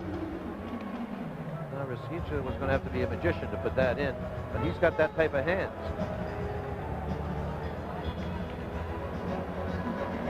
He's playing left wing with Hodge and Christian. It's funny, we haven't seen Jeff Lazaro much in this period. I'm trying to check to make sure he's on the bench. See him down there unless he's obscured by one of the trainers. Could be. As Krieger gets it out to Bobby Holik. Yeah, he's still down. Moak plays it aside to Weimer. Sends it off the top of the board. Zalapski knocked it down, gets chased himself. Plays it back around to Krieger. Into Holik.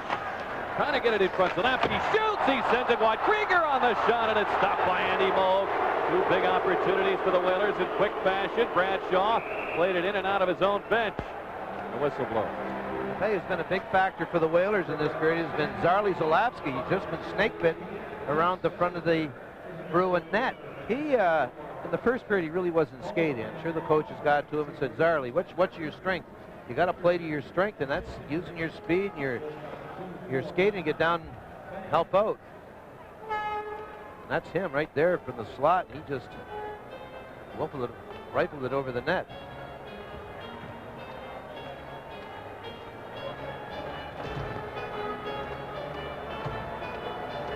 Andy Moak playing in his 73rd Stanley Cup game.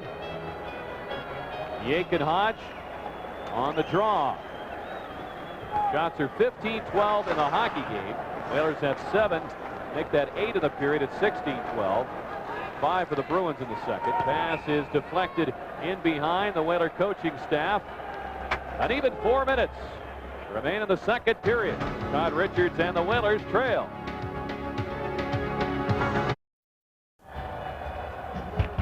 Now some shuffling going down there.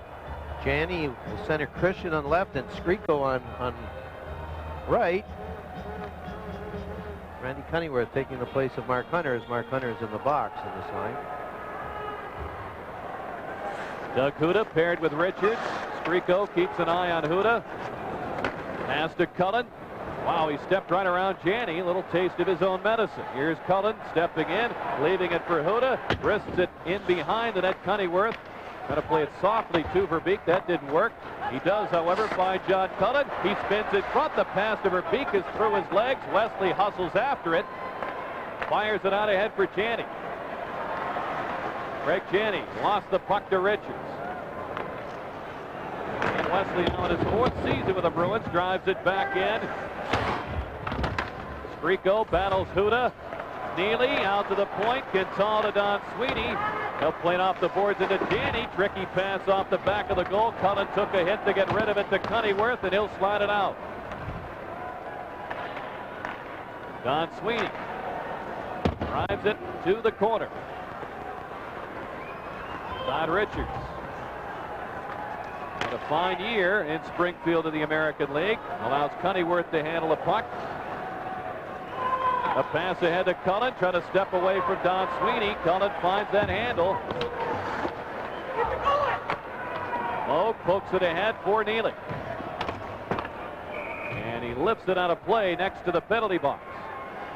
2:36 to go. Second period of this one, 2-1 Boston. Let's join C.J. Pappa back in our Sports Channel studios. Thanks, Rick. And at the odd in the third period, 2:38 in, Robert Ray, the pass to Mike Ramsey. He beats Patrick Waugh. It's Buffalo 5-4 in the third. At the Meadowlands in New Jersey, the Penguins caught napping. Brendan Shanahan makes them pay with a power play goal, tying the game up at 2 in the second. Let's go back to Rick and Jerry.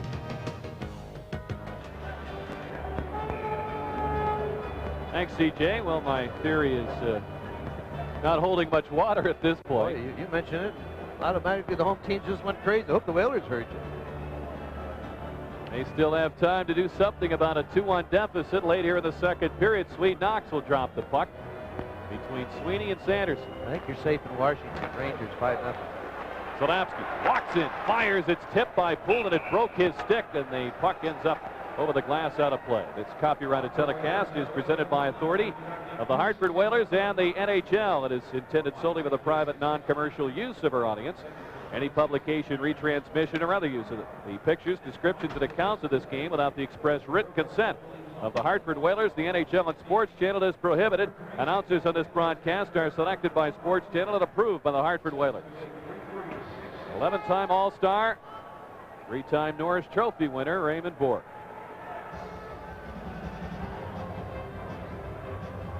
I don't know if he's going to be favored to win the Norris this year. It'll be a lot closer than a lot of people think.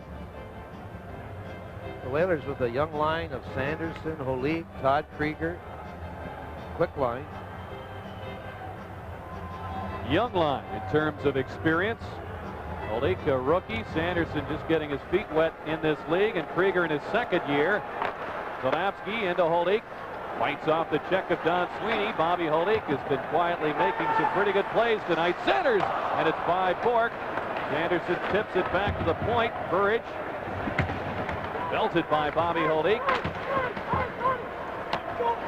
Todd Krieger looks to center. He does. It's tipped by Poulin away from Zalapski. Down went Zalapski. Poulin gets the pass. He cuts ahead 2-on-1 with Burridge. The play's whistled down. The shot is on the net.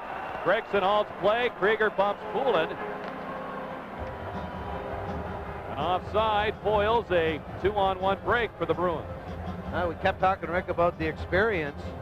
That was Poulin and Burridge, I believe, and that was not a time to go offside. Right here, this is a 2-on-1, only Bradshaw back. Randy Burridge in the left part of your screen. He beats it by a step. It's tough to get those chances. I mean, you know, if you get chances like that, make the opposition stop you. Yeah, those are not easy to come by when there has been only 28 shots combined in the game, a 2-1 score with 2 minutes to go in the period.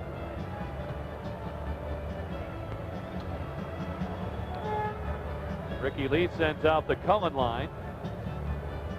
And Bob Sweeney, Nyland, and Burridge will face off against them. And I was just going to mention, and Gregson beat me to it, Zarley Zalapski, who wears his sweater tucked up under his elbow pad or something. We get a shot of him down there in the middle of the ice. That's not allowed. You can't have your equipment outside your sweater. Boy, that's a big sweater. No wonder you wanted it tucked in. But that was, I don't think the Bruins brought that up. I think it was just Gregson himself noticing it. Zarley trying to start a new fashion trend in the league, but you can't do it. John Cullen and Bob Sweeney on this draw. A pair of right-hand shots. Hunter steps into the circle as well. Now Nyland bumped off the puck. Hunter gets to it. Two former Montreal Canadiens battle near the Hartford bench. Shaw with a pass to Zalapski. Zalapski drives it in.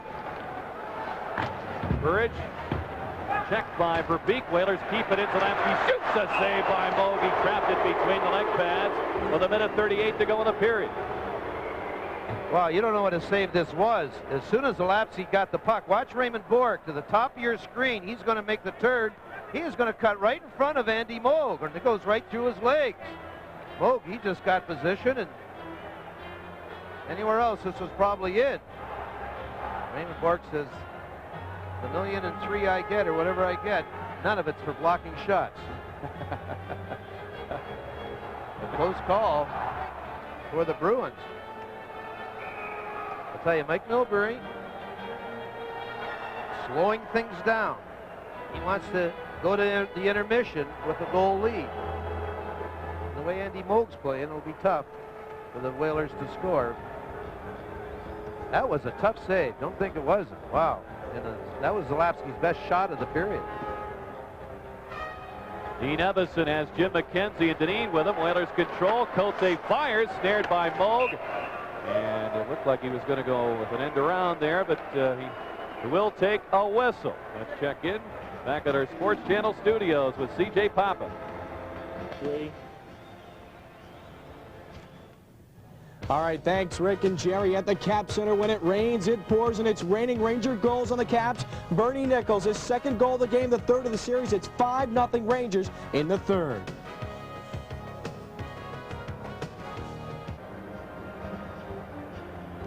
I was saying before we left, that was Zalapski's best shot of the game. He zinked that. Evison, who cleanly won the last face-off, is opposed here by Poulin. When Wesley goes down, Cote did not keep it in. Whalers are signaled to be offside, but now they return to center, and Bork brings it out. Janney maneuvers ahead, surrounded by Whalers, joined by Neely. Neely well covered by McKenzie. He drops his stick in pursuit of Neely. To the point, Wesley fires toward the net. McKenzie and Neely had collided. They both went down. In after the puck, it's Dineen. He'll lift it out to Evison. A minute to go in the second period. Boston leads 2-1. All three goals on power plays. Bork and Wesley for Boston. Mark Hunter on a deflection for Hartford. Cote risks it in behind the net. Moog leads it. Bork comes by. Rick Lee sends out Yates, Zalapski, Sear, Shaw, and Oleg to finish off the period as Sear taps it back inside the Boston line. We welcome our audience from the New Jersey-Pittsburgh game. Rick Peckham and Jerry Cheevers with you in the closing seconds of period 2 with Boston leading 2-1. 27 seconds to go in the period. Bobby Holik trying to center. It's deflected away and picked up by Cam Neely. Back he comes with Janney. They're at the end of a shift. As Neely cuts it, shoots a stick save by Sidorkovich. Neely knocks down Shaw. As the Whalers dump it out, 11 seconds to go. Poulin plays it in. Zalapski in no hurry. Drives it down the ice. It's knocked down, and there's the horn to end period number 2. Andy Moog with some big stops. Keeps his team in front. 2-1. After the break, we'll check in back at our Sports Channel studio.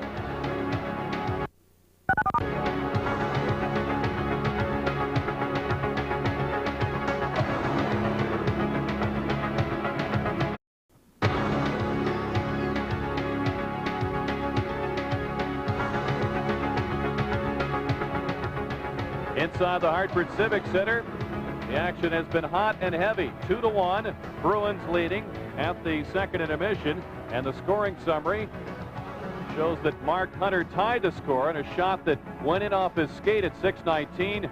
Glenn Wesley restored the Bruin lead from Janney and Bork at 10:38. The shots favored Hartford 10-6. At the special teams work of the Bruins, 2 power play goals. Hartford has 1. And all the goals in this hockey game have been scored with a man advantage, Jerry. And we'll show you these goals, Rick, and we'll show you how important it is to have a man in front of the net, especially on your power play. And that's why these power plays are successful tonight and have been successful through the playoffs, because there's a man in front of the net. And we're going to see the Whaler power play goal first. Now watch at the top of your screen, Mark Hunter. He's not worried about the puck. He just wants to get position. Cullen with the fine play to Patty Verbeek, and this will bank right in off the right leg of Mark Hunter. Andy Moog's going to plead his case. No dice, Andy, as Gregson ruled it an okay goal. We'll see it better from this shot right here as Mark Hunter is in front of Moog. Got the defenseman tied up, and Verbeek will just put it off his right leg, and this tied the game up at the 6:15 mark of that second period. And the Bruins will come back with a power play goal of their own, Rick. And this is very similar, as Cram Neely will have Todd Richards tied up in front of the net. But let's go back to before this. Sylvain Cote on a 2-on-1 misses the net by a country mile. And look at the Bruins turn it over right here. And that's how they got control in the Whaler zone. Wesley, who'll follow the play up, he gets one chance here. It's blocked, and it'll go right back to him. Watch to the left of the goaltender. This puck will go off Richards as Neely ties him up. And Neely, one of the best in the league in front of the net. He's a big, strong guy. He almost got himself into a little trouble here backing into Sidorkiewicz. I believe if Sidorkiewicz would have went down, there might have been a call here. And Richards, he looks for Neely, and you'll see the puck just deflect off of Richards. His goal will go to Wesley, but it's really important to have a man in front of the net on the power plays. And that sets us up for what should be a great third period here on Sports Channel. Stay with us.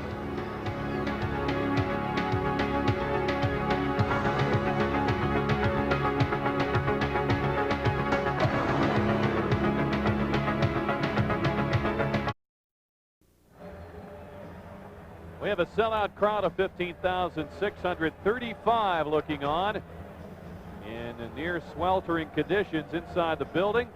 Crew's done a great job with the ice as well as they could with the situation. Reggie Lemelin has been left to watch Andy Moog work in this series so far.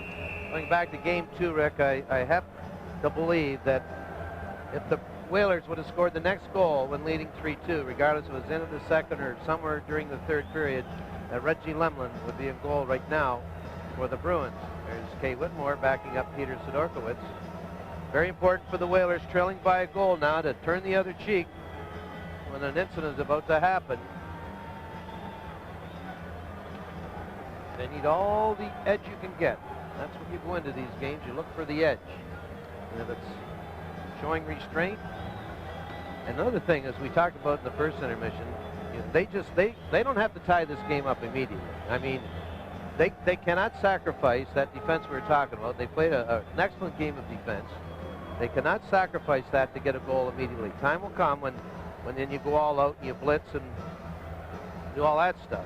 But right now you got to make sure this guy doesn't get loose. You've done a good job on him for 2 periods. Get some forechecking going. Bruins have turned a couple of mistakes into goals, and it's happened very quickly for their production in this game. Whalers' goal came at a drive by Verbeek that hit Hunter's skate and went in. You see the shots, limited number of scoring opportunities in this hockey game, and the Bruins lead going into the third period for the first time in the series. It's also important to right off the bat get some chances. This ice, with the weather and all that and the heat, this ice will get very slow very quickly. You can see at the end of the second period there, the puck is bouncing more and more as the period went on. Ladouceur dribbles the puck in. Ray Bourque, who played 22 of the first 40 minutes, plays it over to Wesley, and the Bruins will slide it down the ice. We'll get a whistle for icing. Yeah, Raymond Bourque played 22 minutes of the first 40, and Glenn Wesley played like 19. So that's like 41 minutes, and there was only 40 minutes in the hockey game. Well, the playoffs are here, and that means summer can't be far behind. Sports Channel will sizzle this summer with a full schedule of premium events. May 17th and 18th, it's the ECAC Division I Baseball Tournament live from Orono, Maine. June 21st, the best high school players in the state come together for the Shriners All-Star Football Classic. June 26th, the Celtics Draft Special will head your way with live coverage of the NBA Draft and expert analysis of the Celtics first-round pick. And tennis takes center court with 3 tournaments beginning July 20th. A lot of action this summer, so turn up the heat this summer when you turn on Sports Channel. The Bruins are doing a pretty good job of slowing it down. They're not giving the Whalers any chance. Every whistle, there seems to be a stick exchange, or in that case, they sent for a water bottle for Andy Moog, or else they sent the one off the net. Maybe the thing broke down. And Neely comes away with a puck. He's joined by Ruzicka. Long drive is grabbed by Sidorkiewicz. Ladouceur comes by for it. Kevin Dineen checked by Wesley. Nyland trying to keep it in. Dineen forces the play to center. Bourque backs things up. Chris Nyland played in a cup winner in Montreal in '86 before moving on to the Rangers from there. And out comes Dean Evison. 3 Bruins back. The pass to Dineen is swatted out of midair. Zalapski steps into one. The shot was blocked. He goes after his own rebound. Centers. Evison couldn't get it on the net. Good play by Wesley in front of the goal. Galley works the puck away from Troubled, and out for Chris Nyland. He's heading to the bench. Sidorkiewicz Leads it to Zalapsky, tangled up with Skriko. Bob Sweeney comes by, trying to center. That was blocked.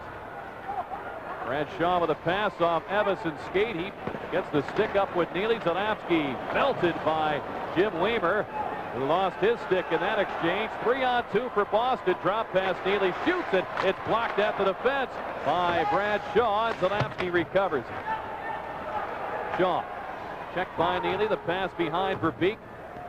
Plays it ahead to Zalapsky. Couldn't get it in deep in the Boston zone. Whalers make a piecemeal change of units here. Janney spins off the check from Hunter. Things open up for Cullen. Walks in. Verbeek shoots. He scores! I'll tell you, John Cullen's about as quick as anyone in hockey to find the open man. When the Whalers won that little battle going down the right side, and Cullen come up with the puck, he saw this guy coming down the left side. Watch Cullen right here. Puts his head right up. Beautiful pass, a one-timer by Pat Verbeek, and very early this game is tied up. When you come out of situations like this on the plus side, more than the opposition, you're going to win the hockey games. But a beautiful play by Cullen to Verbeek. And there wasn't a mistake there by Pat Verbeek.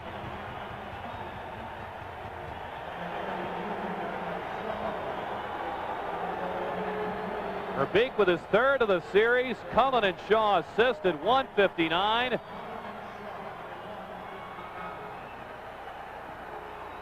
know, Rick, driving up today, talking to you before the game and everything, I hope I don't jinx anyone or anything like that, but I just had the feeling all day that there's going to be an overtime tonight. Now, I know it's 2-2 and there's an awful lot of hockey left, and there probably won't be, but I want to see a Wayne Gretzky dance again. It didn't surprise me that he scored. His celebration surprised me. That was a dance they might call the Hollywood Shuffle someday. And he kind of just threw himself down on the ice after that. He sacrificed his body to finish the dance. He knew he was going down. In any case, well, Buffalo's on the board with a victory in that series. They prevailed at Memorial Auditorium 5-4. They've had plenty of goals, but they've been tight contests in that series. 2-goal win for the Canadiens, a 1-goal win, and a Buffalo 1-goal victory tonight. Works pass, gathered in by Cote, shooting, kicked away by Wesley. Deneen fights his way for that loose puck. Bork flicks it along, Cote shoots, and Bork gonna stick it at Evason, fires, a save by Andy Moog. Bork's pass deflected on Bruzicka, it's centered. Too many Bruins there for the Whalers to get a hold of it. As Sear is battling Cam Neely, down they go. This will be an interesting call. I don't know if Grayson got Sear immediately for going after Neely, or this will be a double call. We'll see. Early in the third, we're tied at 2. Let's pause for a local break.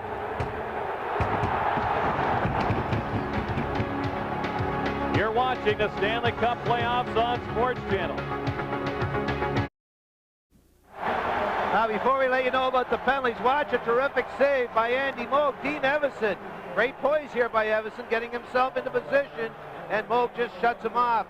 In the far corner, Cam Neely and Sear get into it. The first penalty there, an elbow by Neely, and that's why the Whalers will have a man advantage. They'll each get roughing calls, but the elbow, look at Paul Sear going at him. Neely with an extra minor for the elbowing that started this. Looks like Bob Sweeney over there to serve the minor. It is. The extra minor. No, it's Dave Christian. Here's Paul Sear. These fans are pumped again. Whalers have Hunter, Verbeek, Cullen, Zalapsky, Shaw, the power play. Zalapsky on his backhand. Cullen has Hunter in front. The pass is off a skate. Zalapsky had it poked away by Poulin. There are the power play numbers for the Whalers in this series. Bradshaw drives it in. A goal by Verbeek that has tied it up, the first even strength goal in the hockey game. Verbeek, Hunter, Wesley, and Poulin, of course, of causing the stoppage in play. Whalers have to get the puck up around the glass when they should have. The Bruins are one of the better teams in the league and shooting the puck in on their power play and retrieving it. You got to use the glass more often, Rick. It's very unpredictable. You know, I was going to say when you said that Sweeney was going to serve that penalty, I think they desperately needed him out there for face-offs. I mean, they've been poor in face-offs, and exactly right. Sweeney will come out, probably not to take the face-off, just insurance for the veteran Poulin. Thanks to our camera work, I was able to determine across the way who exactly that Bruin was. Christian, not a penalty killer. Cullen and Poulin on this draw. Now Bob Sweeney skates by the Bruin bench. Sweet Knox is trying to intervene and say get back there. Just another example of slowing the game down. You know, you got Bork and Wesley playing, and they played 20 minutes each this period. This is not an accident. This is intentional slowing the game down. They want Bork and Wesley as fresh as possible. And Sweeney will indeed take this draw. Now Lazarowicz is not happy with the lineup in the draw. And Brad will have them realign. The drop of the puck occurs, and out of that scrum comes Wesley. Sends it off the glass and down the ice.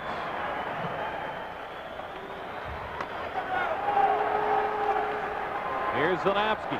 Richards has joined him as a point man now in this Whaler power play. A crucial opportunity with a score tied at 2 early in the third period.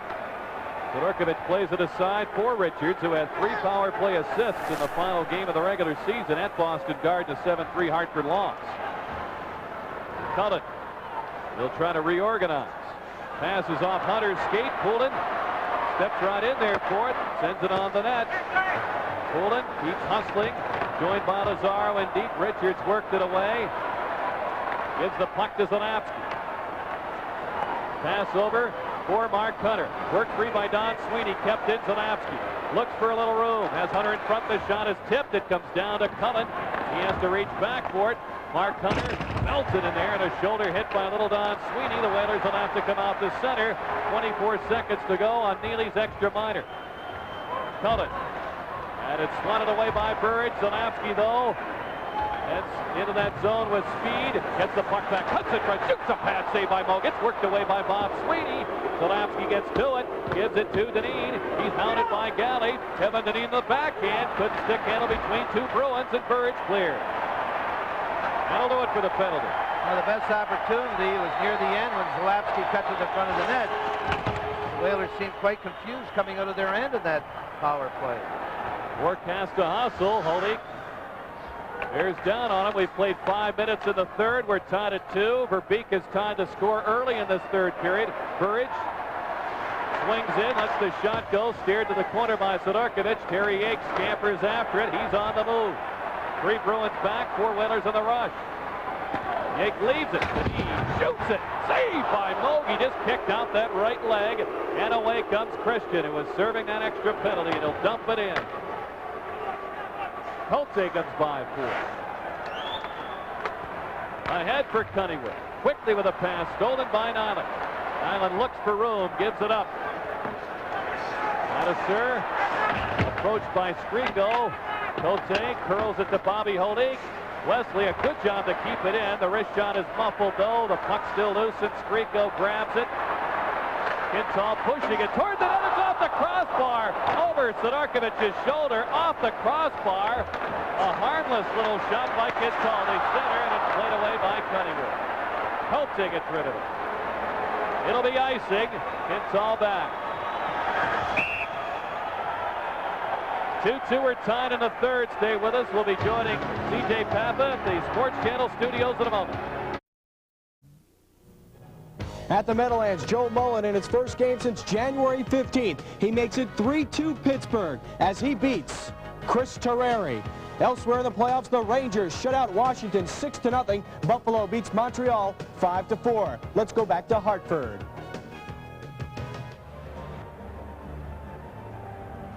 Well, the Whalers catch a break as Quintal fired a Texas leaguer right here. It's going to go right off the crossbar. Look at this.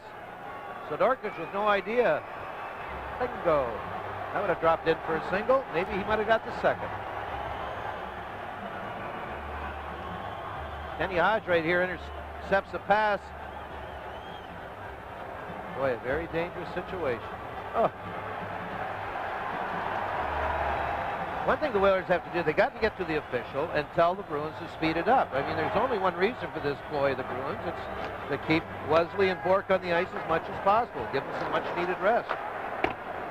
Huda trying to play it out. Don Sweeney gloved it ahead to Nyland, and that will bring the face-off outside the center. Well,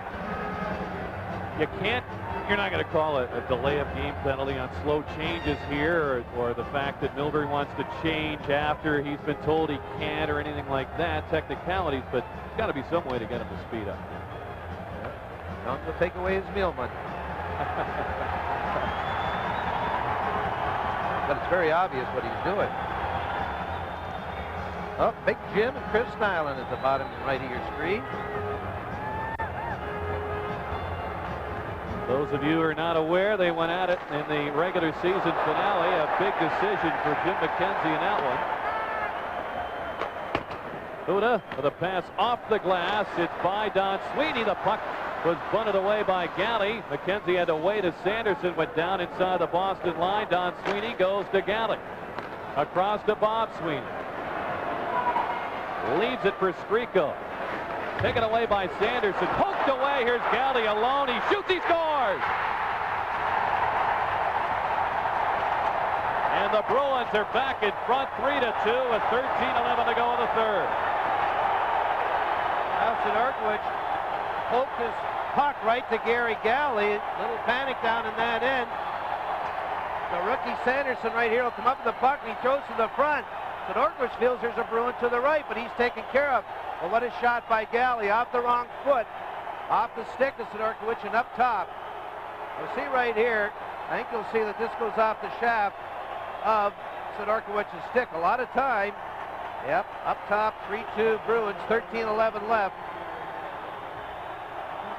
You know, when Peter originally tipped that, or deflected that pass, he kind of thought there was a Bruin to his left, and that's why he reacted that way. It's certainly a trying time for the Whalers right now. Once again, a lot of time left. They do not have to open this thing up.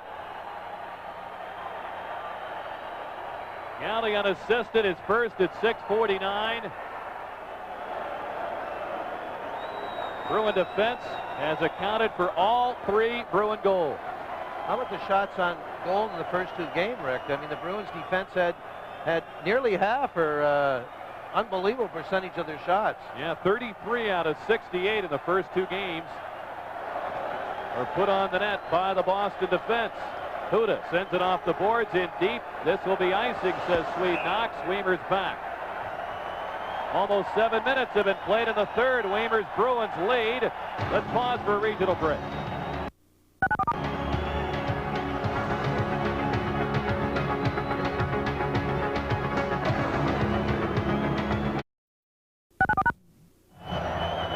Napa means big car care savings. Right now, save on Napa 10W30 or 10W40 motor oil. Only $1.14 per quart with a $3 per case mailed-in rebate. So make sure it's Napa oil at your participating Western Massachusetts and Connecticut Napa Auto Parts store. Raymond Bork over to Weimer. Takes the shot. Lets it go. Deflected by the fallen Huda. Now Burridge gets it in front. They score!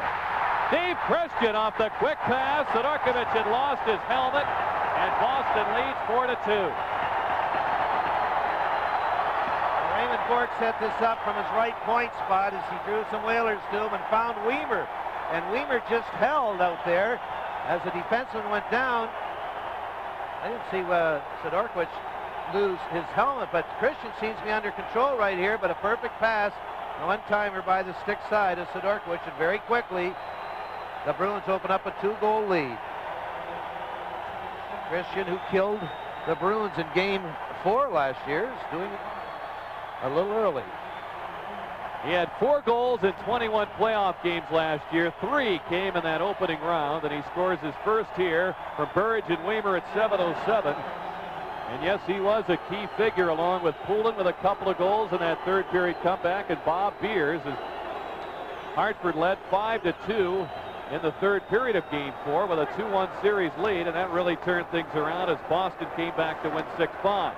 Right now it's 4-2 in Game 3. Boston in front, threatening to take the lead in the series unless the Whalers can come back. There's a pass tipped by Cullen over the glass and out of play. Well, you're going to see an awful lot of Poulin, Christian, and Randy Burridge in this last 12.5 minutes. Mike Milbury will make sure they're out there, certainly in every face-off in their end, because he wants them against the Cullen line. Rickley will have the luxury of changing now, but in the Bruin end, I'm sure you'll see Poulin out there much as possible. I did not see the collision with Sidorkiewicz, which made him lose his helmet.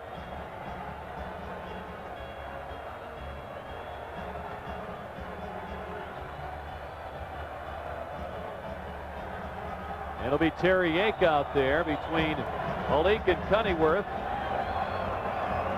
Richards and Huda defensively.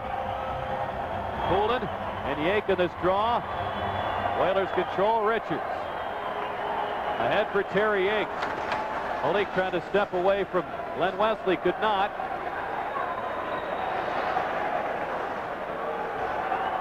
Richards. Out of Bobby Holik. Sails into the corner. Cunnyworth gets there. Yake's in front. Cunnyworth can't find him. He's belted by Pork. Cunnyworth finds the puck once again. Bounces it into Terry Yake. Trying the quick turn on Wesley. Poulin grabs the puck. Makes the pass to Christian. They were quite a 1-2 punch in this series last year, and Randy Burridge compliments them well. Bruins want a line change, and they'll also get a call for icing against them. Doug Huda, acquired from the Red Wings for Doug Crossman back on the 20th of February. Fit in nicely with his team. He liked his toughness and stay-at-home capabilities. Very aggressive young player, and he's only going to get better.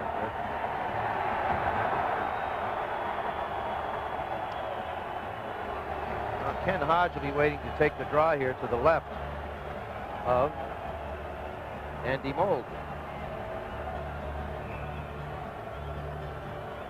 Bruins have 3 shots in the third period. They've scored on 2.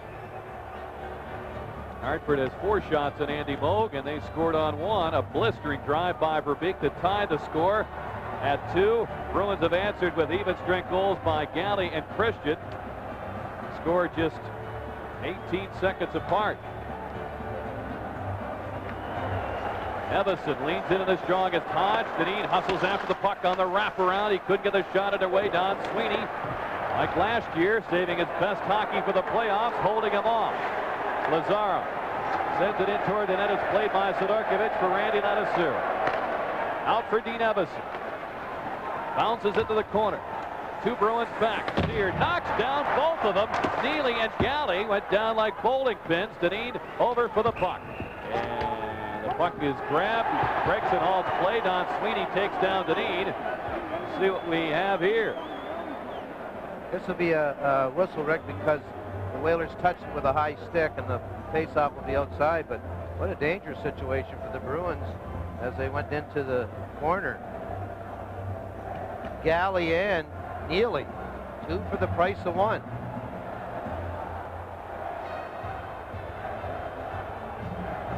Here you see was the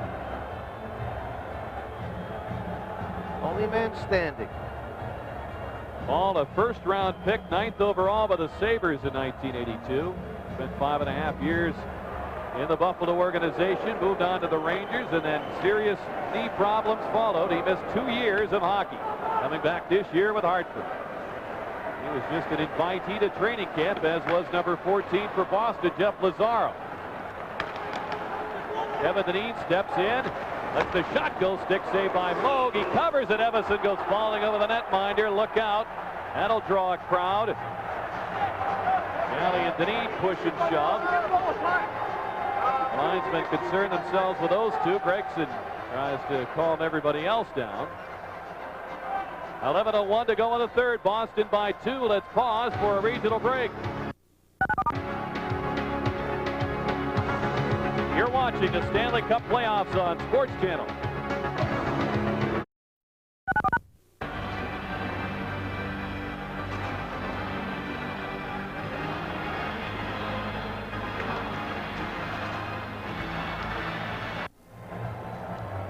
Well, Dean Evison and Andy Moog, they've had a little battle going for most of the playoffs. You'll see that Sweeney dumps Evason into Moog. I do not think he could have avoided that collision. Evason will sneak out of there. Well, we won't get a chance to see him, and he'll go at it with Andy Moog in the word department. Oilers have to pick it up and speed up ice with Zarley Zanapski at the controls. Lost the puck, has to turn back for it. Swept away by Nyland. Shaw has to hurry. Streak goes in on him. Here's the pass to Hunter. It dribbles away. Nyland stumbles after it. Gets it to Don Sweeney. Galley quickly gets rid of it. Zanapski takes it. He has a forward in the zone offside. And now we get a whistle. The Whalers complain that they had gotten back onside. Hunter and Don Sweeney get tangled up. Nyland in there, or pardon me, Bob Sweeney. But it will be an offside call against Hartford. That was a very close call. For I kind of thought they cleared the zone.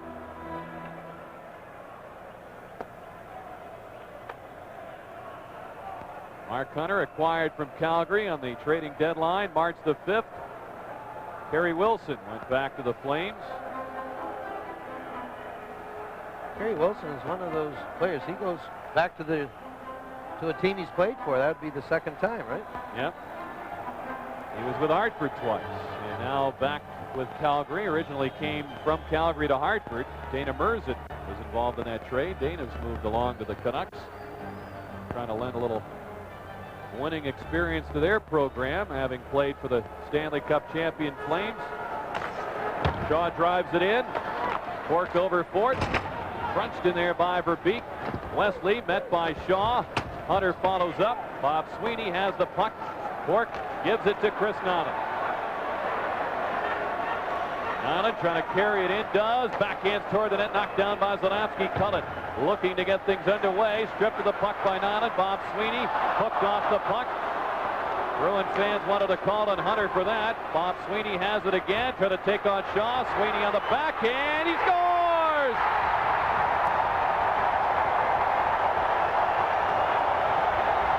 Maybe there should have been a couple of penalties against the Whalers as far as their defense of Bob Sweeney goes, but I'm sure he's glad there isn't.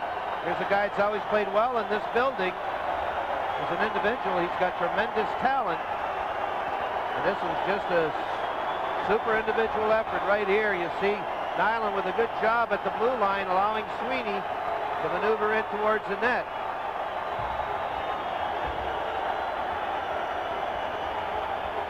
Right here, here's a one-on-one situation. It seemed that Sidorkiewicz had this under control, but you'll see the puck just slides under him and into the net.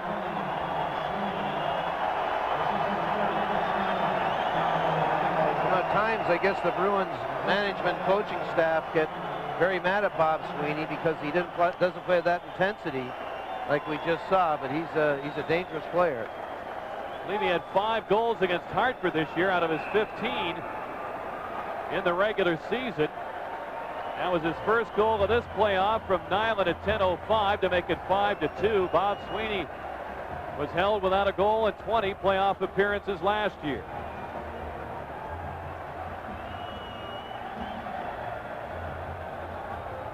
Mike Milbury's still yelling at his troops. He knows that there's 10 minutes left in this game. They've erupted for 3 quick goals here in the beginning of this period.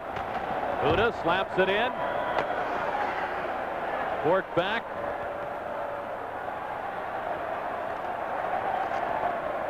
Out for Dave Christian. Christian with one of the third period goals. It's dribbled into the corner. Richards gets to it. Double teamed in there. Christian and Burridge take him on. Huda evens things out. It's kicked along to Todd Krieger. Ahead for Terry Yake. Slowed up at the red line. Wesley gets it loose. Richards grabs it again. 5-2 our score. Boston has exploded in front with 3 goals in the span of 3 minutes and 16 seconds. The first 2 came in an 18-second span. We have 9 minutes to go in the third. Here's Bobby Holik skipping through Bruins. Trying to step around Galley, who finally derailed him. Whalers, though, keep it in. Poulin taps it out ahead for Cam Neely. Lazaro is with him. Neely steps in against Ladouceur, trying to turn the corner. Does a save by Sidorkiewicz. Ladouceur with a pass. Neely intercept, backhanded through the legs of Ken Hodge. Holik bounces off the hit from Jeff Lazaro. Hodge keeps it in deep. Oilers, Jerry, just to stop skating. Rick, they're trying to do it individually. They're trying to go through the whole Bruin team. The Bruin team will have 2 or 3 guys back most of the rest of this game. Sear couldn't pick up the drop pass from Holik. Out comes Hodge. He's got Lazaro with him. Nyland busting in there. He couldn't take the pass. Trying to find Zalapski. Lazaro with a pocket. Front Wesley shoots, and it's blocked. And Sidorkiewicz covers it. 8:02 to go in the third period. The Bruins lead is now 3 goals.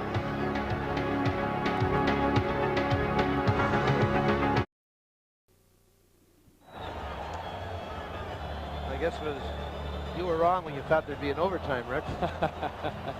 Oh, yeah? I don't think I was alone in that thought. No. That's the way they played for 41, 42 minutes. Oilers have 5 shots in the third period, and Boston has 6. Bruins have 3 goals in this period after Verbeek had time to score 2. Come West!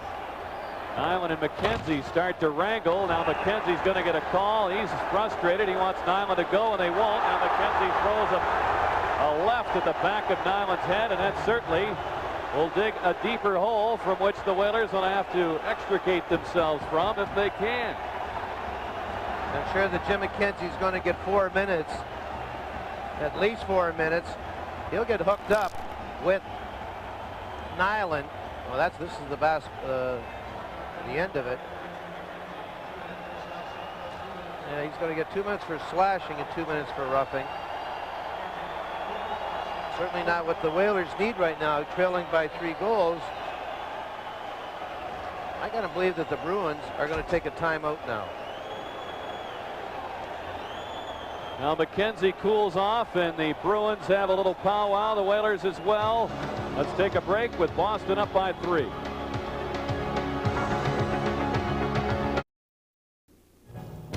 At the Meadowlands in New Jersey, the Devils tied up. The Devils are down a man, but Doug Brown makes up for it. He beats Tom Barrasso with the shorthanded goal at 14:46 of the third. They're tied at 3. Let's go back to Hartford. Now Doug Brown ties it up. His former BC teammates are enjoying themselves here at the Boston Garden. Bob Sweeney, one of them. He has scored the latest goal. Also, Greg Janney, Ken Hodge, Boston College products. This is pretty much a homegrown team for the Bruins. 8 players on their roster, or at least of whom have seen action in this series, have ties with the home area, either from the area or played college hockey there. Petri Striko is now one of them. He's on this power play as it's backhanded in. Ladouceur back for it. 4-minute penalty to McKenzie, slashing and roughing the Miners, and away steps Ivan Kote. Lets the shot go, and it's deflected by Bourque over the net. Wesley plays it back to Bourque. 7:20 to go in the third. Things look bleak for the Hartford Whalers, down 3 on the scoreboard and down a man for as much as 4 minutes. They could be down 5 goals by the time this power play ends if Boston has its way. Weimer. As the Bruins are interested in using these 4 minutes, they'll leave the Whalers with little time in which to come back at even strength. Here's Quintal cutting in from the sharp angle. Hangs onto it. Now Hodge tips it back to Stefan Quintal, who's played a little wing for the Bruins in the late regular season. Evason over for it, chased by Christian. Evason starts it ahead. Whalers have to think short-handed goal, and Ladouceur joins him on the rush. Ladouceur slowed up by Weimer at the blue line. Whalers will go for a change. Evason with a hit on Quintal. This will be a Whaler penalty to Dean Evason. And Terry Gregson says, "You're coming with me." And this will create a 2-man disadvantage. 2:28 left in the double-minded to McKenzie. This will be a charge against Dean Evason. I don't see too many charging penalties. There's too many things that happened before that. You see Quintal going down into the corner. If anything, this might have been an elbow. I'm not so sure that was a charge. Well, there's 2:28 in McKenzie's first penalty. He did leave his feet. Can't argue that point. There, the Whalers reversed so many negative trends from the end of the regular season as this series started. Really put forth perhaps their best effort of the season. But here, as we've gotten to the third period of Game 3, a few nasty habits have returned. Well, yeah, you asked an interesting question during this game, Rick. I think it was during the first intermission. What about the experience factor? Well, that's what we're seeing right now. The experience of the Boston Bruins. No retaliation. There's Chris Nyland. He's having a ball. He's actually playing in the third period tonight. Quite responsible for 2 of the goals, as a matter of fact.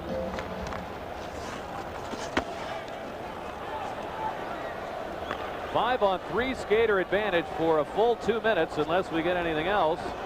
Evison offered charging. Huda going to keep Wesley to the outside. Huda's joined by Yake and Todd Richards in the shorthanded unit. Bork across to Craig Janney. They have time to fancy Dan a little bit here. Hodge and Neely with him up front. Wesley back to Bork. Fires. Stick save by Sidorkovich. Wesley takes Neely over to Janney. He scores. Craig Janney has made it 6-2. And still, Boston will have the man advantage. They call that goal a reversal of roles. It's usually Craig Janney finding Neely for the one-timer. This time it was Neely with a pass to Janney. He just blasted it into an open net. This is not a good sign for the Whalers. If Janney ever gets confidence that he can score by shooting, he could be certainly a more dangerous player. Okay, the Bruins really worked this 5-on-3 pretty well. They spread it out. You don't need a guy in front of the net when it's 5-on-3. You just want to spread it out and find some positive situations for your team. And this is it right here. It'll be Janney on the right. Now, Rick, if you're going to get beat, might as well take a look at right now and get ready for the next game, because if you lose 3-2 in overtime, the overtime we thought might have happened early in this third period, you might brood over it or get down and not prepare for the next game. But this one you can get right out of your system. It might take some time to look at the negatives, but there's certainly a lot of positives here. For 42 minutes they were the equal of the Boston Bruins. Janney scores from Neely and Wesley at 14-18. Janney has a goal and 2 assists tonight. 5 points in less than 2 full games of the series. He missed game 1 with a sprained ankle. For Neely, it's his first point of the night as Moe kicks away the shot. Honeyworth trying to shake free to get to the puck. It's tapped back to Bork. Still 1:35 left in the second half of McKenzie's double minor. 5:22 left in the game with Boston leading by 4. Randy Cunningworth on a steal. He's belted by Bork. Cote steps in. Plenty of Bruins back. Cote with a shot. It's kicked away by Moog. Neely rolls it back to Glenn Wesley. Wesley has a goal and an assist tonight. And he has 4 points in the series. He's been very productive. Janney with a pass ahead to Poulin. Lost the handle on it. Ladouceur over. Takes a whack at it. It's kicked by Galley, but right to Krieger. Burridge fell down. It's a 2-on-1 shorthanded. Krieger to Yake. He scores! Still 47 seconds left of the penalty. 4:39 left in the third period. 6-3 is the score. I'm sure when Mike Milbury took the timeout when the Bruins went on a 2-man advantage, one of the things he said, do not let them score. I don't want any shorthanded goals. Well, the Whalers catch a break when one of the Bruins falls at center ice. A fine pass by Krieger to Terry Yake up to the top right of your screen. This is very similar to the Cam Neely goal the other night, the winning goal. Yake with his first playoff goal. 4:39 left. Krieger and Ladouceur assist on Yake's first at 15:21. Ladouceur with his 5th point of the series. got a goal and 4 assists, and that is the second shorthanded goal scored in the Stanley Cup playoffs. The Caps had one in Game 2 against the Rangers. Back for Tuda, icing the call against Boston. Still 29 seconds left on their power play chance, but they're well in front. Let's pause for a local break. You're watching the Stanley Cup playoffs on Sports Channel.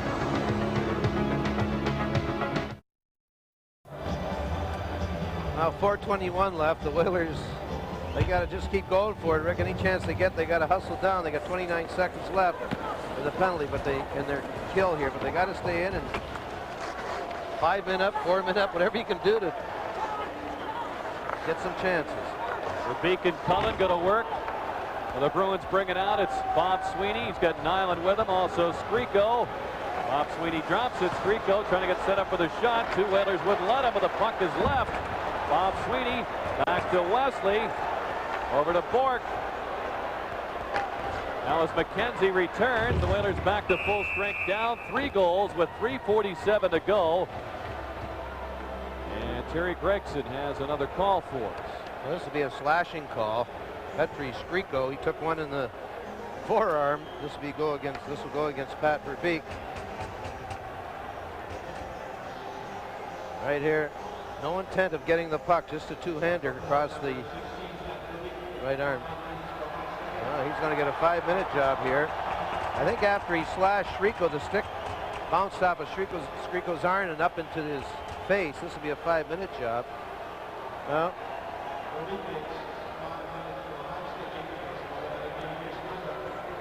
5 minutes for high sticking and a game misconduct.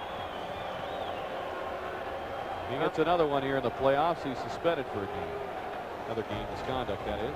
Let's watch this from ice level. Right here, the stick comes up. This is after the slash. I originally thought he got it for the two-hander. Well, one thing, Rick, and you don't have to be a genius this game to figure out, on Tuesday evening, the Whalers, they just can't take penalties. And I'm not talking about certain individuals or whatever. As a team, they got to get together and say, listen, none of these penalties, we can't win killing penalties all night. The Bruin power play is, they've had 3 goals tonight, I believe, and they're getting confidence with every opportunity. Well, it's not the way to win. We welcome our New Jersey and Pittsburgh Sports Channel audience to the action here at the Civic Center Coliseum. Rick Lee has seen this game explode at his face. They had battled back to a 2-2 tie. The Whalers did early in the 3rd period. The Bruins exploded with 3 quick goals. Gally, Christian, and Bob Sweeney to make it 5-2. Craig Janney made it 6-2 with a power play goal. Terry Yake with a shorthanded goal. It's 6-3, and you see the time left. Pat Verbeek has just been assessed a major for slashing and a game misconduct for hitting Petri Skriko. For the Bruins with more power play time, and Neely is stopped by Peter Sidorkiewicz. Now for the Bruins, it's time to kill some clock and pad those playoff stats. Bork drives it in. Sends it off the glass. Support Janney reaches for it. Ladouceur got a stick on it. He forks it out to the point. Wesley lobs it down the boards. Ladouceur struggles to get a hold of it. Hodge takes it. Hodge to Wesley. Bork to Neely. Bruins will take a 2-1 lead in this best-of-7 divisional semifinal with this 3rd period explosion. Hodge from his knees, belted by Ladouceur. Cote on the steal, sends it off the boards. Hodge keeps it in deep to Craig Janney. Tapping it in front, knocked down with a high stick by Ladouceur. Hodge the next to touch it, though, and Sidorkiewicz stopped him. Sear can't get it out. Wesley waits, fires, and it's off Hodge's stick, poked away by Ladouceur. Whalers have been shorthanded for most of the last 4 or 5 minutes of this hockey game, and a double minor assessed to Jim McKenzie. Then a charging penalty to Evason, creating a 2-man advantage for Boston. They scored on it on the goal by Janney. A one-timer off the pass from Neely. And now the major to Verbeek has put the Whalers down a man and put them without any hope of coming back in this hockey game with 2:12 to go and a 3-goal deficit staring them in the face. Bork hands it off. Gally in the move. There's no doubt about the most valuable players in tonight's game. Cork and Wesley. They have just played terrific. I couldn't pick either one of them, or without picking the other. They've been sensational. Jeff Sanderson lost the puck, back in and out by Huda. Now we get a whistle, and Poulin will be assessed a penalty with 1:48 to go. In material, Poulin, who's played a strong game, he was just chopping away in there.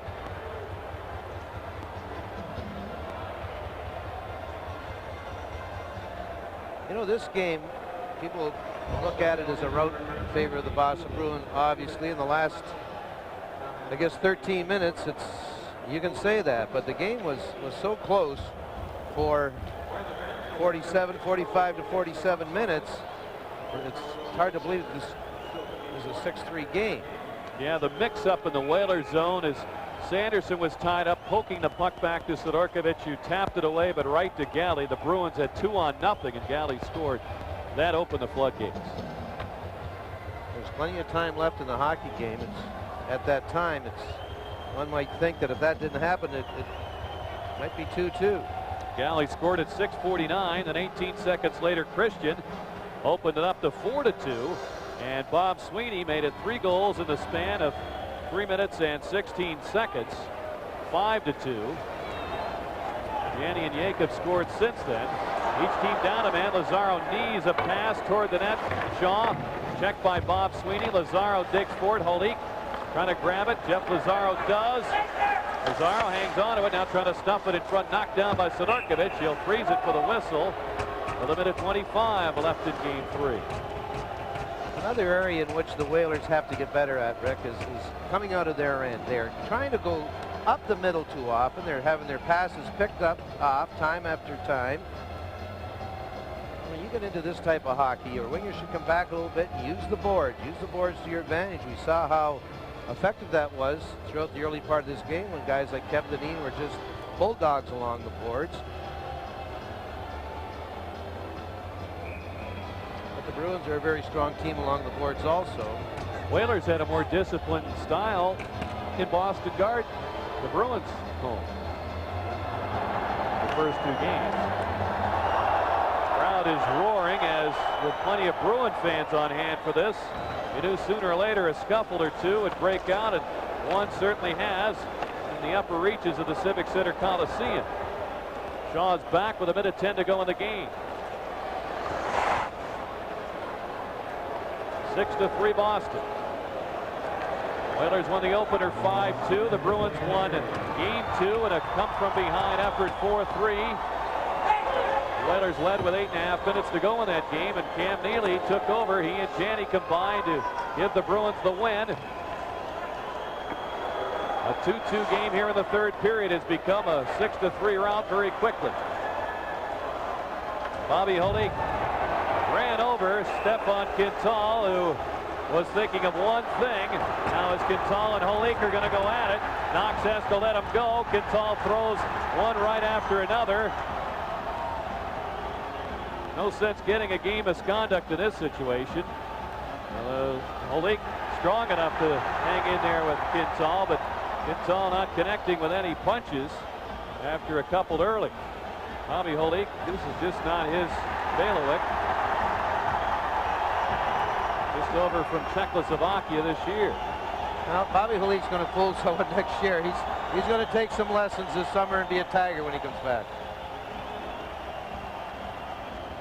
We welcome our audience from TSN, the Sports Network. Our Canadian viewers are looking in on a 6-3 Boston lead with 35 seconds to go in the hockey game, as Holik and Quintal have been separated.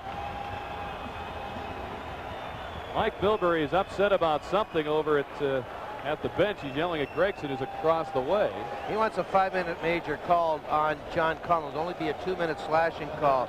He believes that Cullen sticked Jeff Lazaro behind the play. Lazaro got up as quick as he went down after the high stick from John Cullen. That's why Mike Milbury is furious. It's only a slashing call to him. Cullen with the slashing minor. Fighting majors to Quintal and Bobby Holik. Oilers already a man down with Verbeek's major for high sticking. He received a high sticking, or a slashing major, I guess, in a game misconduct, and then a penalty to Poulin. Offset that one. Mike Milbury awfully upset for leading in a hockey game 6-3 with 35 seconds to go. Well, we should just let things die down here and be better for everyone if this game was over. This last 35 seconds didn't have to take place, but it's not the rule. He doesn't have to stall for a line change at this point. No. Well, he did a good job in that area, but John Cullen's stick, and I watched it on Lazaro, was quite accidental. The bad part about it was Lazaro laid there for a while, and that's what caused all the aggravation. In fact, there was not even a call on it until Gregson saw that Lazaro wasn't going to get up. But after the fact, he got up as quick as he went down. 6-3 Bruins. For those just joining us, this was a tight as a drum 2-2 tie early in the third period. 3 goals in 3:16 by the Bruins. 2 of them in 18 seconds. Put Boston in front 5-2. They lead now 6-3 in the closing moments, and will take a 2-1 lead in the series. Game 4 will be here in Hartford on Tuesday night as Sidorkovich gets rid of the puck. 8 seconds to go. It's cleared out